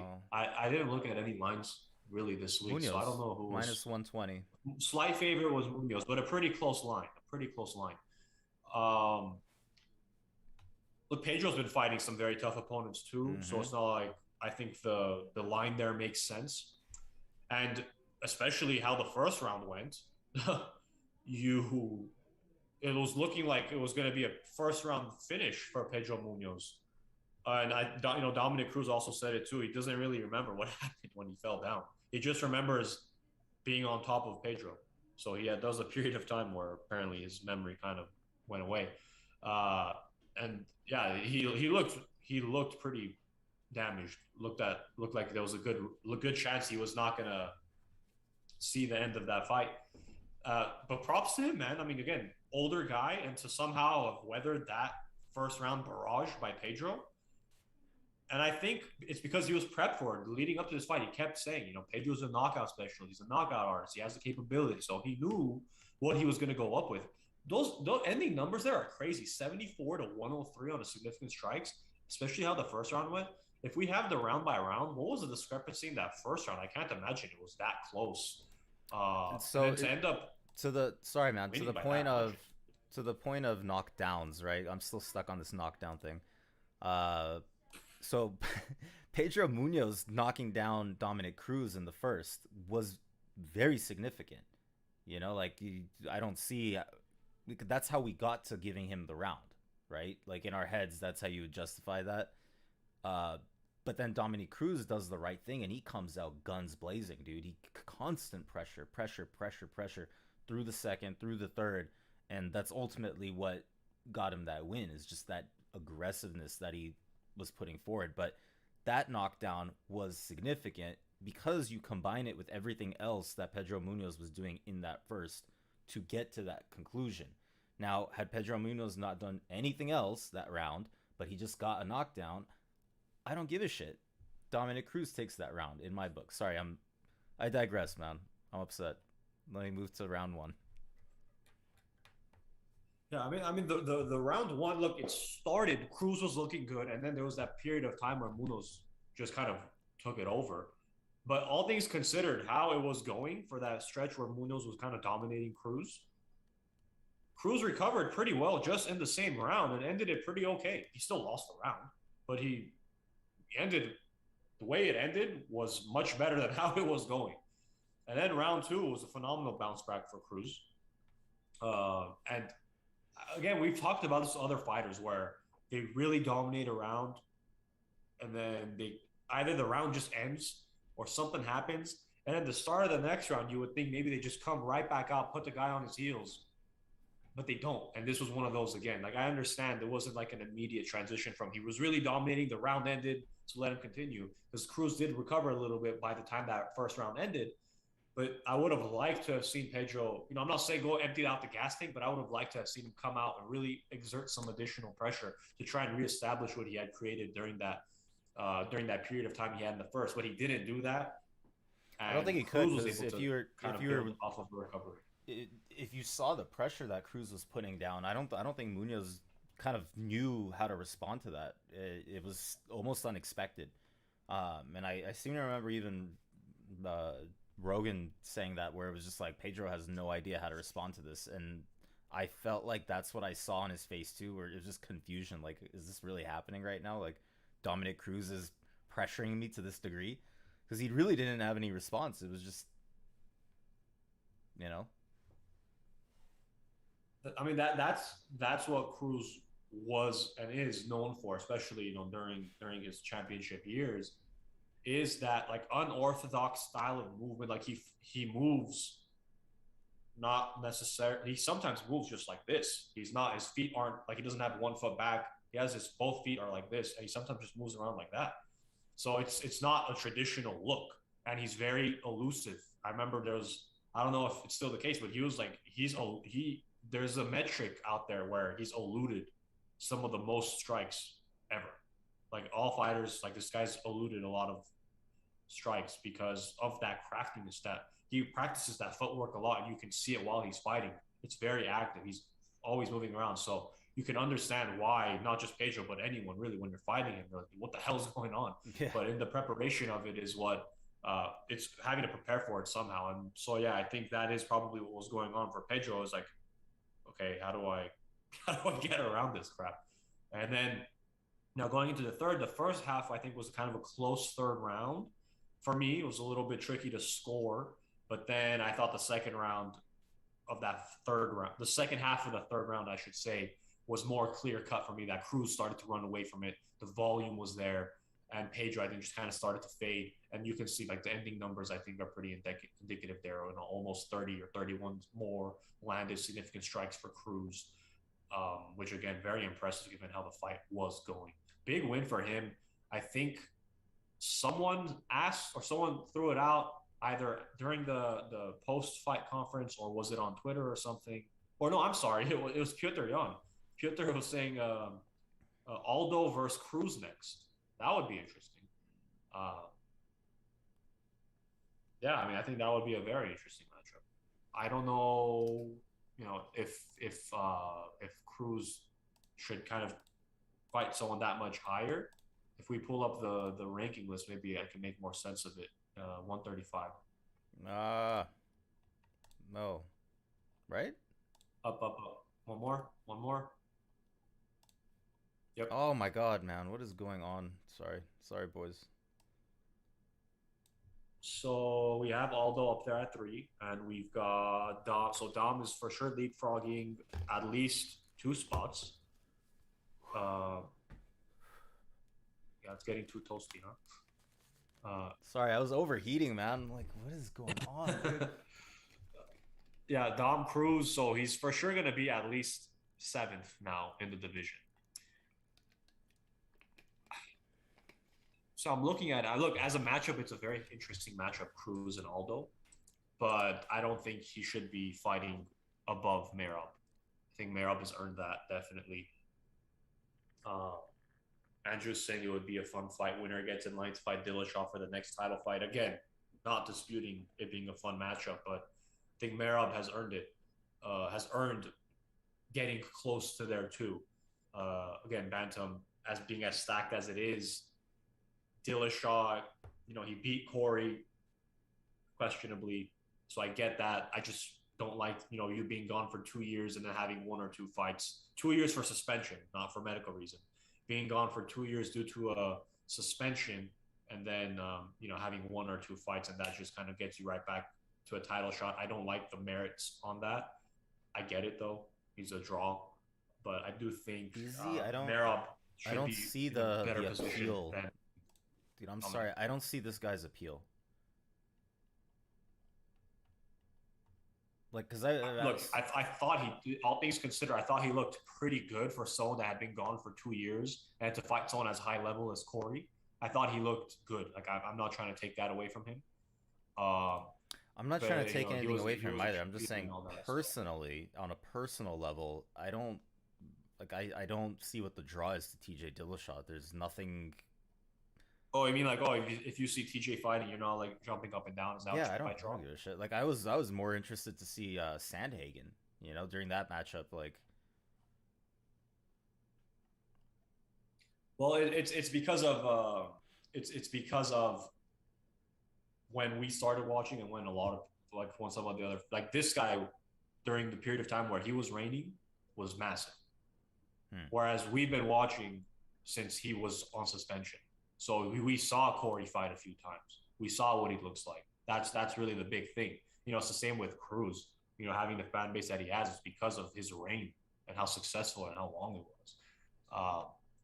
So I think that's really the thing. So that's why it makes sense to me, and I understand it. Again, just based on merit, I don't think he should be in that discussion. Not ever, but just currently. Um, So it's again, nostalgia. it's messy. People are writing nostalgia.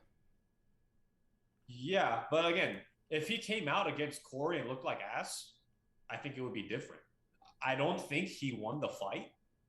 It was close. I had it scored for Corey, but it was still an impressive performance to me in that Corey has been fighting competitively. He's been fighting the top guys in Bantam. And then you come after not fighting anyone for 2 years and then hang with Corey for that long and then ultimately steal a win is very impressive. So I don't want to discard that.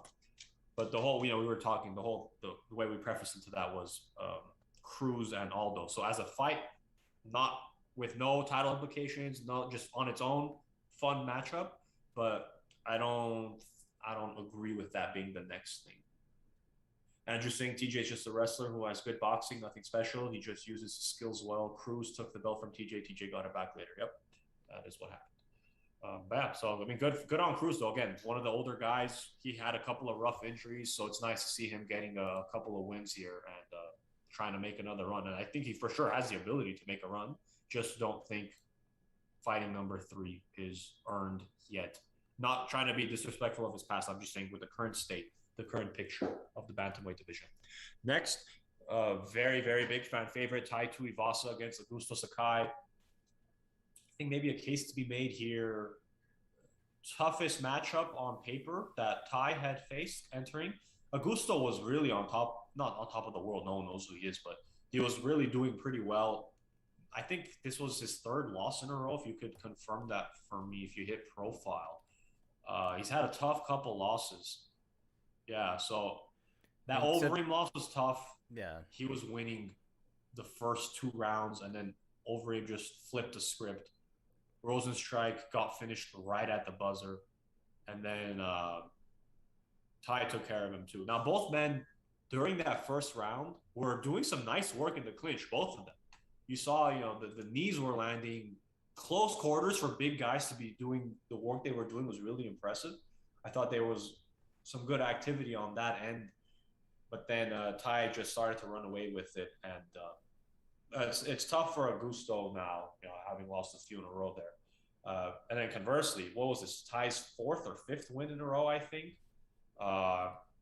His stock is super high because fans love him. The whole shoey business. Seems like a fun dude. He's funny.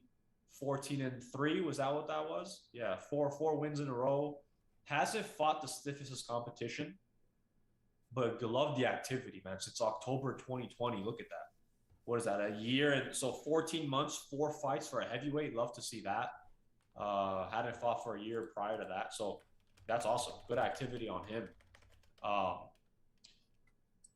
I'm not going to say anything crazy in terms of what is he going to maybe be able to do in that division, but he's definitely fun to watch, man. He's got some nice power. You're talking about the Bam Bam? Yeah. Oh yeah, dude, he's fantastic, man. And he's just seems like a really likable dude. Like the whole thing with the shoe is obviously entertaining as hell, but like he's a charming kind of character, man. So like I like to see him come out and fight. I like to see him win. I like to see him. And it's unfortunate. Yeah, I agree with you. It is unfortunate that Sakai has had sort of tough luck like this, but look at who he lost against. He lost against Overeem, who was pretty high up there at one point, and then he lost against Rosenstrike, who is losing me money. but he's not. Yeah, but he's not like a joke. You know what I mean? Like, so it's not. It's not as if he's been fighting and losing against just rando heavyweight guys. Like, so it's tough, but like they're palatable losses, I think. I get what you're saying. Yeah. Hopefully, he If you're doesn't gonna get. lose, at least lose against the Yeah, yeah, good quality opponents. yeah. But I mean, I think Sakai will bounce back, man. He's pretty talented, dude. We've seen him fight, and his performances have been outstanding up until the point of him losing. So I don't know how many more chances he's gonna have. One more loss. I don't know. What were the rankings of these guys entering this fight? What was it, like 8 versus 9, or where are they ranked? is Bam Bam even ranked? I can't remember. Sakai is was that 10, 11? Oh shit, yeah, I guess. So Yeah, so Tai is not even ranked. Well, he will be now. yeah, And Augusto, maybe Augusto drops out or drops lower. I think Augusto at one point was like near top 5. I think around the time he fought Overeem. damn, dude. But So he had to have been, because it was probably right after Rosenstrick. Because if Rosenstrick is 6, right? Wouldn't that mean that Rosenstrick knocked him down? we can maybe find out if you go back to the click Sakai, Oh, I already had it. and then if you go click the event of the Overeem fight. Oh, damn it, dude. Sorry. Does it say any numbers by their names here? No. No. I was hoping maybe it would say it there. Yeah, so he was definitely, of course, higher than where he is now. So tough loss, good win for Bam Bam. UFC's got to be thrilled that he won, because for sure a guy they can market the hell out of.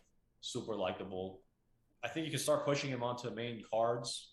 It's going to be draw, because he's not. It's not just that he's a likable guy.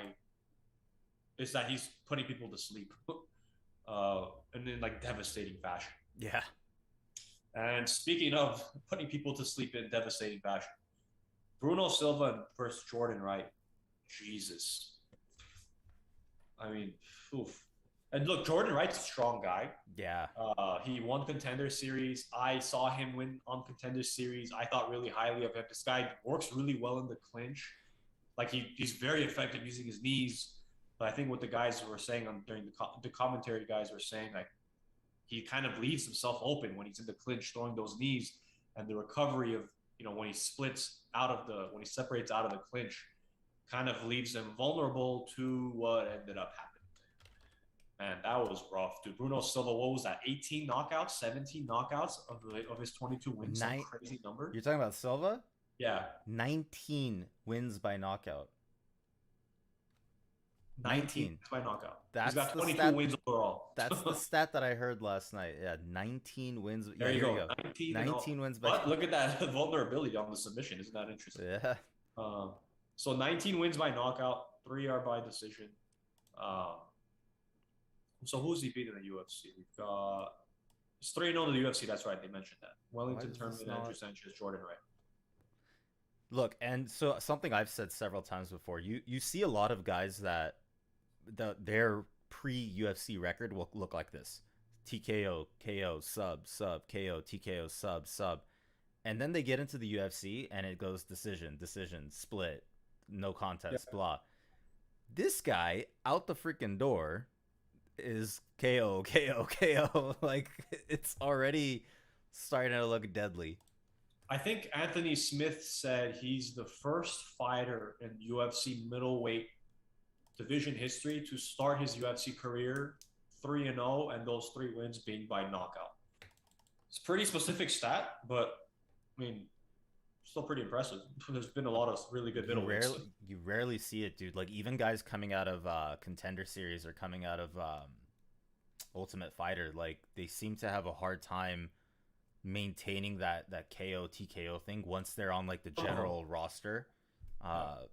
So this is kind of interesting to see. Like, if he keeps this kind of shit up, dude, it will be fascinating to see how he does later. Yeah, because again, I have a lot of respect for Jordan Wright. I don't think he's bad by any means, but his 2 losses were both in devastating knockout fashion, and he can leave himself susceptible, which is the unfortunate part for him. And against a guy like Bruno, you don't want to leave yourself susceptible. This guy could, honestly, he could very well be a problem in the middleweight division, this guy being Bruno Silva. But that 0-5 on the subs, losing 5 times by submission is kind of where you could see. Now, the last time that happened was 2016, as we can see here. So it's been a while, but still, so maybe improvements have been made since then. It's been 5 years. But there's some guys, that could cause some problems there. So that's something to look out for. But big win for him, good win for him. Let's see where they throw him next. Yeah, I was gonna say that was a spam bot that you're responding to. But... Yeah, it threw me for a second because I'm like, what the hell is voi.fy? And then like it clicked. I'm like, oh, it's spam. Oh, Andrew jumped the gun here. He thought we were going to be talking about Muniz and Anders next. That's the retracted message there. You're saying this guy just breaks people's arms. I think he's talking about him. Yeah, because Andre Muniz's last fight, he broke, BJJ legend Jacare Souza's arm. And he probably would have broken Eric Anders' arm too if Eric didn't tap when he tapped. Dude, this guy's scary. Oh, by the way, so this is another middleweight. So, like, I don't know how exactly Bruno would fare against Andre if Andre gets it to the ground. If we're talking about that 0-5 on the submission, maybe that would be an interesting test. Throw the two Brazilians against each other. Complete stark contrast there, huh? You got a guy that just puts people to sleep and a guy who just effortlessly can take your arm. Yeah. What there was a comment that, what was it? I would call him the arm stealer or the arm taker or something, but somebody already. Yeah, that was John Anik. He's all like the fighter name, the arm snatcher has already been taken. The arm snatcher. That sucks.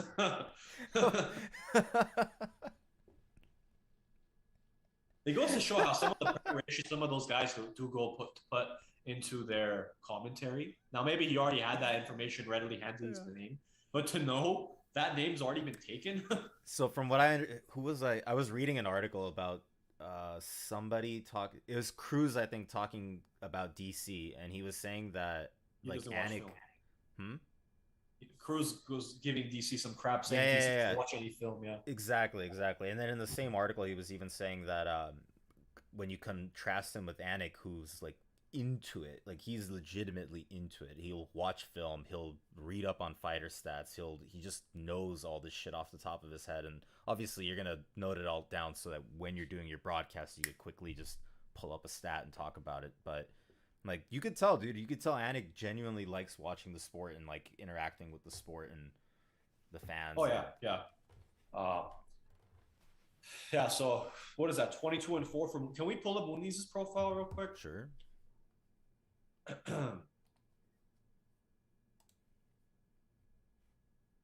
Yeah, look at it, dude. They should 100% make that matchup next. If you can scroll up a little bit, let's get to that top view real quick. So 15-0 submissions. Bruno is 19-0 on knockouts. Let's see that, man. Something's got to give there. Who gives? 4-4 versus 4-4 on the KO finishes determined by KO TKO. Let's see that, man. Throw the two Brazilians together. This might be really fast because they're also a year apart, so they're very close in age too. It's not like the discrepancy is. Neither are ranked. I don't know if neither will necessarily. They're not going to be ranked after this. I don't imagine, maybe, but I don't think so. 3 straight submission wins. 5-0 now in the UFC for Muniz. 3-0 for dude. This is 3 straight submissions in a row. The other guy has 3 straight knockouts in a row. Make it happen. Come on. I'm doing the work. I'm doing the heavy lifting. Call Sean Shelby, man. I'll tweet it. Maybe it worked with the Tsarukian and Joel Alvarez fight. I forgot I had even mentioned that. I forgot I had asked for that fight to happen, and then they announced that. So I kind of agree with you, man. This would be really interesting to see. Just for the sake of like that discrepancy of like what would happen, you know? Yeah, I mean, I think that's a super fascinating matchup. So, okay, heads up. Muniz has been KO'd. Yeah, so 4 times. Yeah. That's what I want to see. I want to see who gives. This guy's been subbed too, so. Yeah, that's the thing. So 5 times he's been subbed. The other guy's been not 4 times. Okay, he's been subbed once in the past 5 years, and then his other subs were 2012. Way earlier. Heel hook, arm triangle. Jesus, brutal subs to go through. Illegal kick. Yeah. What does it say? Illegal kick. Probably pulled a young. Yeah. Oh man. That I mean, Eric Anders, I don't think really stood much chance unless he knocked him out. But to actually, I shouldn't say that necessarily because Eric Anders had never been submitted entering this fight. But that record no longer stands. Let's see. I mean, I don't even know if he had necessarily fought any submission threats to begin with. Darren Stewart. I don't know. Yeah. Well, good on Nunes. Who do we got? Oh, this is the guy they were talking about, Chris the decision fighter. Miranda Maverick, Aaron Blanchfield. I mean, kind of quick on this because it was very one-sided, so not too much to say here. Yeah, there really. I thought Miranda would have. I would have expected Miranda to win because I do think pretty highly of Maverick. Not that I mean, Aaron has been pretty impressive in her limited experience so far in the UFC, but I would not have anticipated Aaron just completely making Miranda look like a bag of trash. She just was smothering her the entire time. Yeah, and even when they were on the feet, the takedowns were just fantastic. Like I think she had 7. If you could confirm, I think she was 7 for 8 on takedowns. The form was absolutely perfect on Blanchfield's part, man. 7 for 8. Yeah, 12 minutes control time, 7 for 8 on takedowns. I mean, geez. That's a tough. I mean, Miranda did not lose her last fight against Macy Barber. That was just absolute robbery by the judges. Made no sense. But this was as clear as day who won the fight. I mean, this is good for the flyweight division. Am I saying Aaron's going to be fighting Valentina anytime soon? Honestly, I don't know, but she's not ready. That I can say for sure. Because we've talked about Tyler Santos a couple of times, and I think still currently amongst the active fighters that are in the flyweight division specifically, she is the greatest threat as of right this moment, in my opinion. But if Blanchfield can kind of continue to build off of the early successes she's had, yeah, I mean, who knows? Maybe another person who could cause some noise in that division. The tough one for Maverick, big one for Blanchfield. Oh my gosh, this guy's crazy. Ryan Hall, Derek Minner. I don't even know how to open with this guy. Well, it's very simple. Let me start opening this up. Ryan Hall wins by doing this really interesting rolling submission thing. And this is how he wins almost every single time. And against Derek Minner, it was still no different. Like, he still kind of rolled himself into a submission win, but obviously it didn't translate that way. But it looked like it was going to.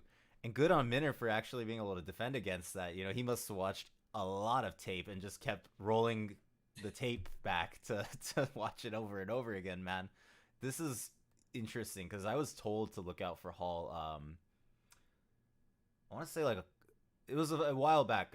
When I went to the LFA fight, one of the guys that I met over there was like, hey, so you should check out Ryan Hall, man. It'll be interesting to see what your take is on this. And I gotta say, man, I was not disappointed. I like Minner, but damn, dude. Yeah, dude. I mean, we put out a meme that we saw on Twitter from someone. I think it was Mac Malley, where Bruce Buffer's like screaming his lungs out, introducing Ryan Hall, and then it pans to Ryan Hall, and the meme shows like that guy from SpongeBob just like dead face drinking a soda. It's exactly how Ryan Hall is. His face does not change. Yeah. He's just there, almost looking inconvenienced that he's even there, just waiting to put someone to sleep. What I was saying to you guys yesterday was, like, this guy makes the ground game look so effortless. He just makes things materialize out of almost nothing. Like, you're watching, wondering what's he gonna do, and then all of a sudden, someone's knee is behind their head. It's like, when and how did this happen? He just makes things happen effortlessly, and it's so pleasing to watch, man, because he's gonna do something. If he's on the ground, how many times. 7 submission attempts honestly seems generous. I feel like there was 7 per round. He just kept doing crazy stuff. He's grabbing the leg. He's going for the leg lock. He's going for a knee bar. He's trying to submit you. He's going for a triangle, and it's just happening rapidly. And that's why it was funny, listening to the commentary, because I think Joe's had Ryan on. Ryan is pretty well respected, obviously, in the BJJ community. He's been on the podcast with Lex Friedman a couple times. They talk about jiu-jitsu and all that. So he's pretty, well regarded in that realm too. He's, considered well spoken. So Joe is every single time, like Ryan Hall touches Derek Minner while he's on the ground. Joe's like, he's in danger. Derek's in danger. Derek's in danger. Like, hold on, dude. Nothing's even happened yet. Derek's in danger. Well, Derek is within spitting distance. He's in danger. We'll see, because I agree with him. Like, Minner was kind of pissing me off too, because he was trying to play that game. Like, he was engaging with Ryan Hall, especially after finding success standing up and trading with him up there. Like, what are you doing, dude? How dangerous he is. Yes, you can also grapple, but can you grapple at that like this? I think this was another one of those ego sort of things where it's like you're thinking like, yeah, I can do it, but why take that risk? It doesn't make sense, dude. You're having success. It was DC or Joe. This seemed accurate.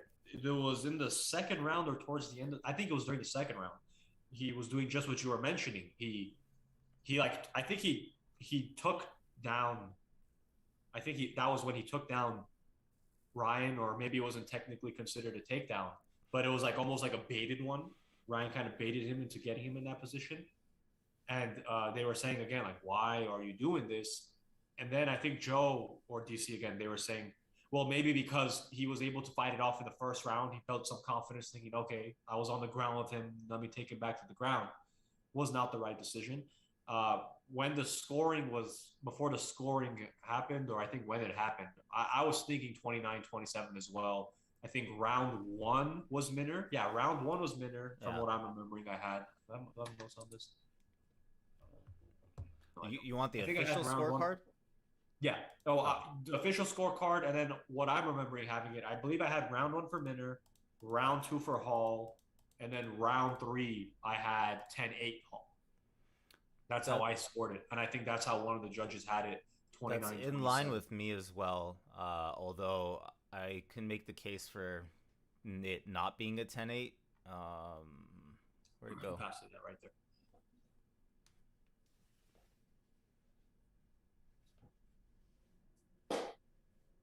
Yeah, so there's only one judge that saw it as a round one for Minner. Yeah, I remember seeing two judges, making it all for Ryan. I don't think I really agreed with that, but again, the winning outcome was how I had it, and what was clearly the right way. So here's the thing with Ryan Hall, and what I was saying to you guys yesterday. I feel like I've never seen someone be so specialized in one craft, and then in a different one look completely lost. Like when they were on their feet, he looks clumsy, and I understand that. That's just kind of his fighting style. But it's also part of like he's trying to bait you to get him to the ground. He throws like he leaves his knee out there a little bit longer. He throws these like really. He's not a very athletic guy in the traditional like jumper, sprinter. In that regard, he's not that kind of an athlete. He's obviously athletic in a different way. But that style of fighting is going to be tough against, like, for example, that guy he lost to last time, Julianna Pena, where it's someone who's an absolute savage on the feet. If you can't get him to the ground, it doesn't matter. You're gonna, and he got brutalized against Poirier.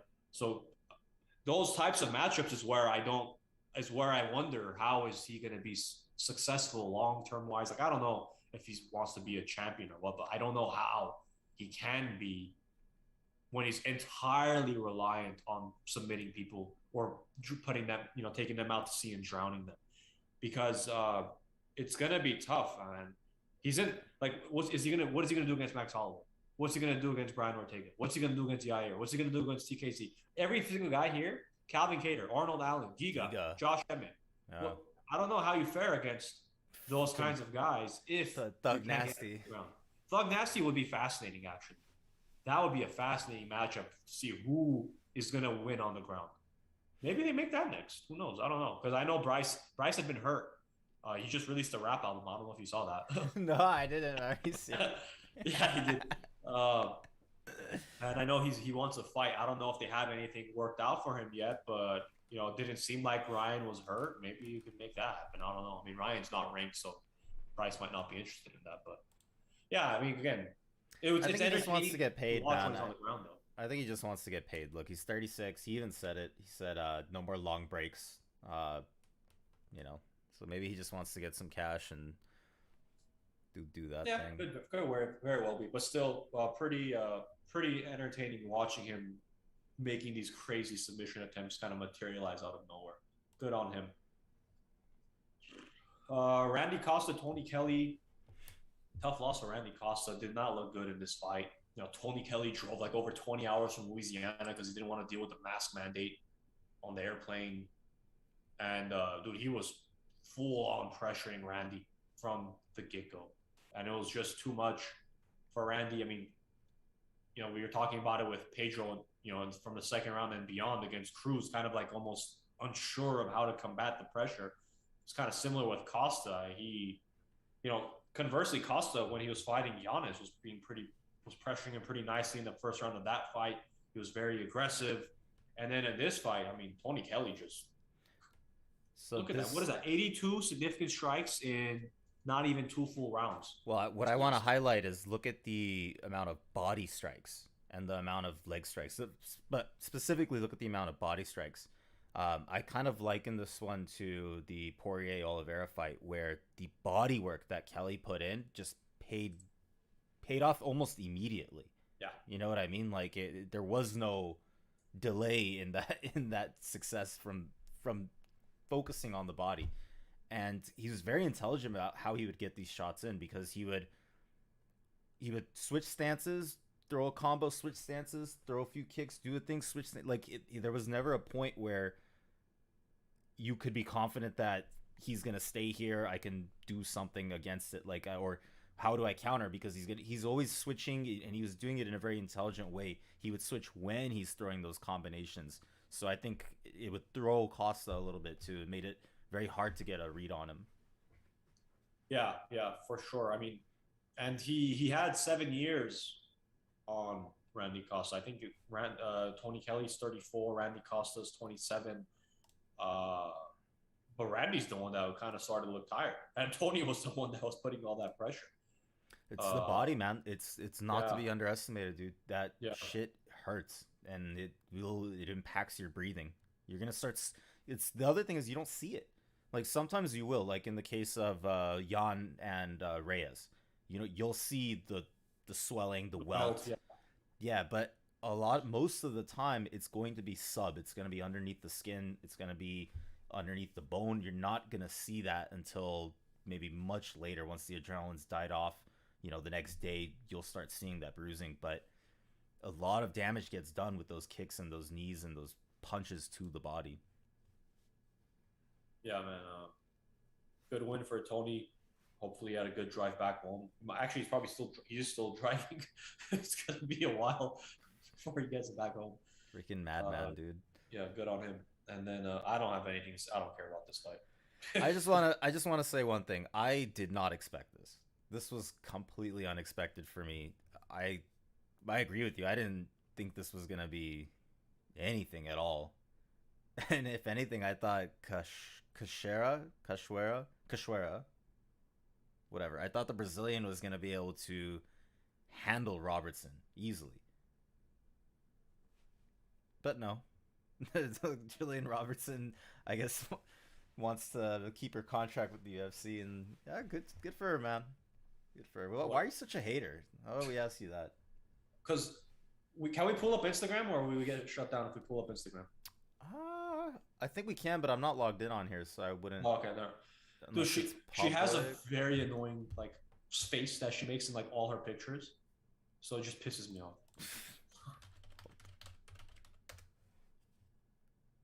Yeah, it's not gonna let me Yeah, log it's in. fine.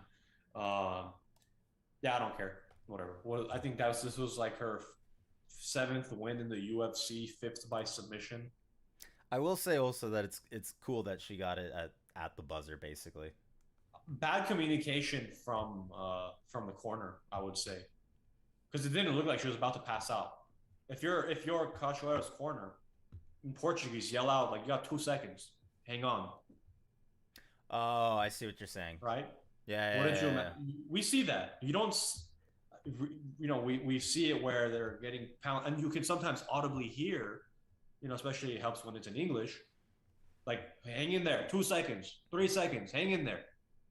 I didn't hear. I don't remember hearing any yelling. We wouldn't have been able to understand it. Obviously, I don't speak Portuguese, so I don't Yeah. understand it. But I didn't remember hearing any kind of exclamation or anything. That is a From good point, corner. though.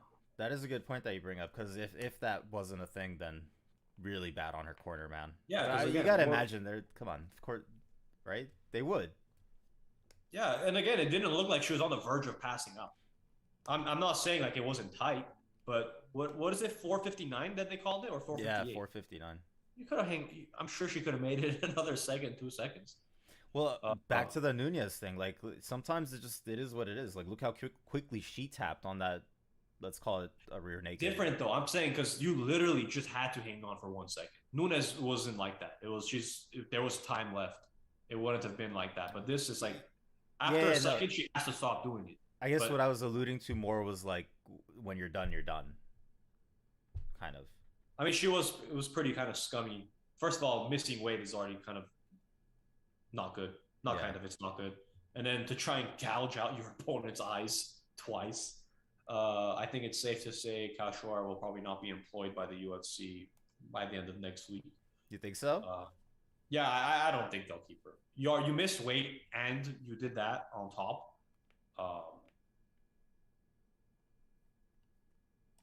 Yeah, I don't think she fought Shevchenko. What the shit? Yeah, the UFC women's division was even in a worse position than it is now before. That was her debut. How does that make any sense? Yeah, again, competition was way. It's not. I don't think it's phenomenal now, but if we're gonna compare it to previous times, it's definitely better than where it used to be. Wow.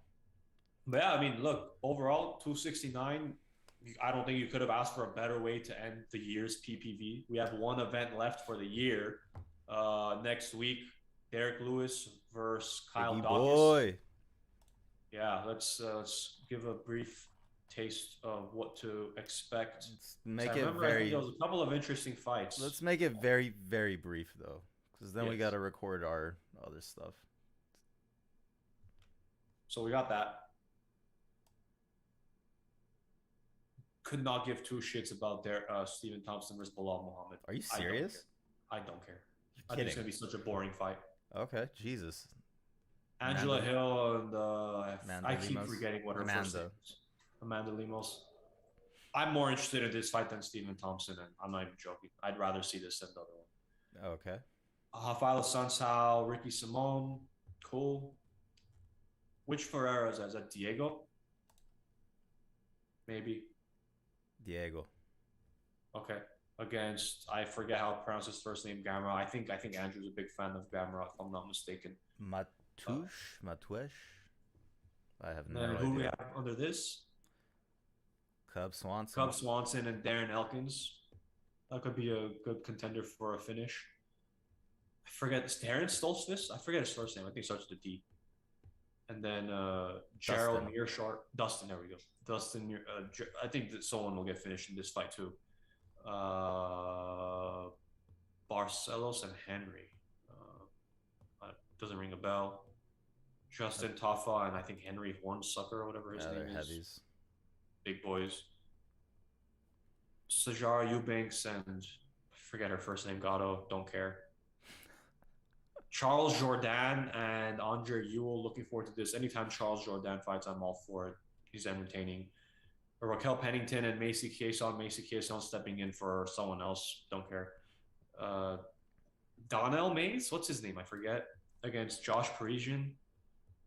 Couple of big boys. Dontel. There we go, yeah. Dontel. And then Jordan Levitt versus I don't know who that is. We haven't seen him fight in a freaking while, dude. I don't think it's been that long. It wasn't. He hasn't fought. Oh yeah, he fought once in 6 months. Yeah. Let's see if he wins. He's gonna do his his pirouettes and his splits and all that stuff. But yeah, that's what we got to look forward to next week to end it. I mean, on paper, honestly, I'm not overly enthused. I thought there was better matchups from what I remember, but hey, sometimes these cards end up being the good ones. Yeah, any parting notes for you? No, man, this was awesome. It sucks that I was watching solo, but we were on chat and all that, so that's entertaining. Yeah, yeah. I think we were like four of us were in like different states. We were in California, Arizona, Michigan, New York. We're all over the place. Regional coverage.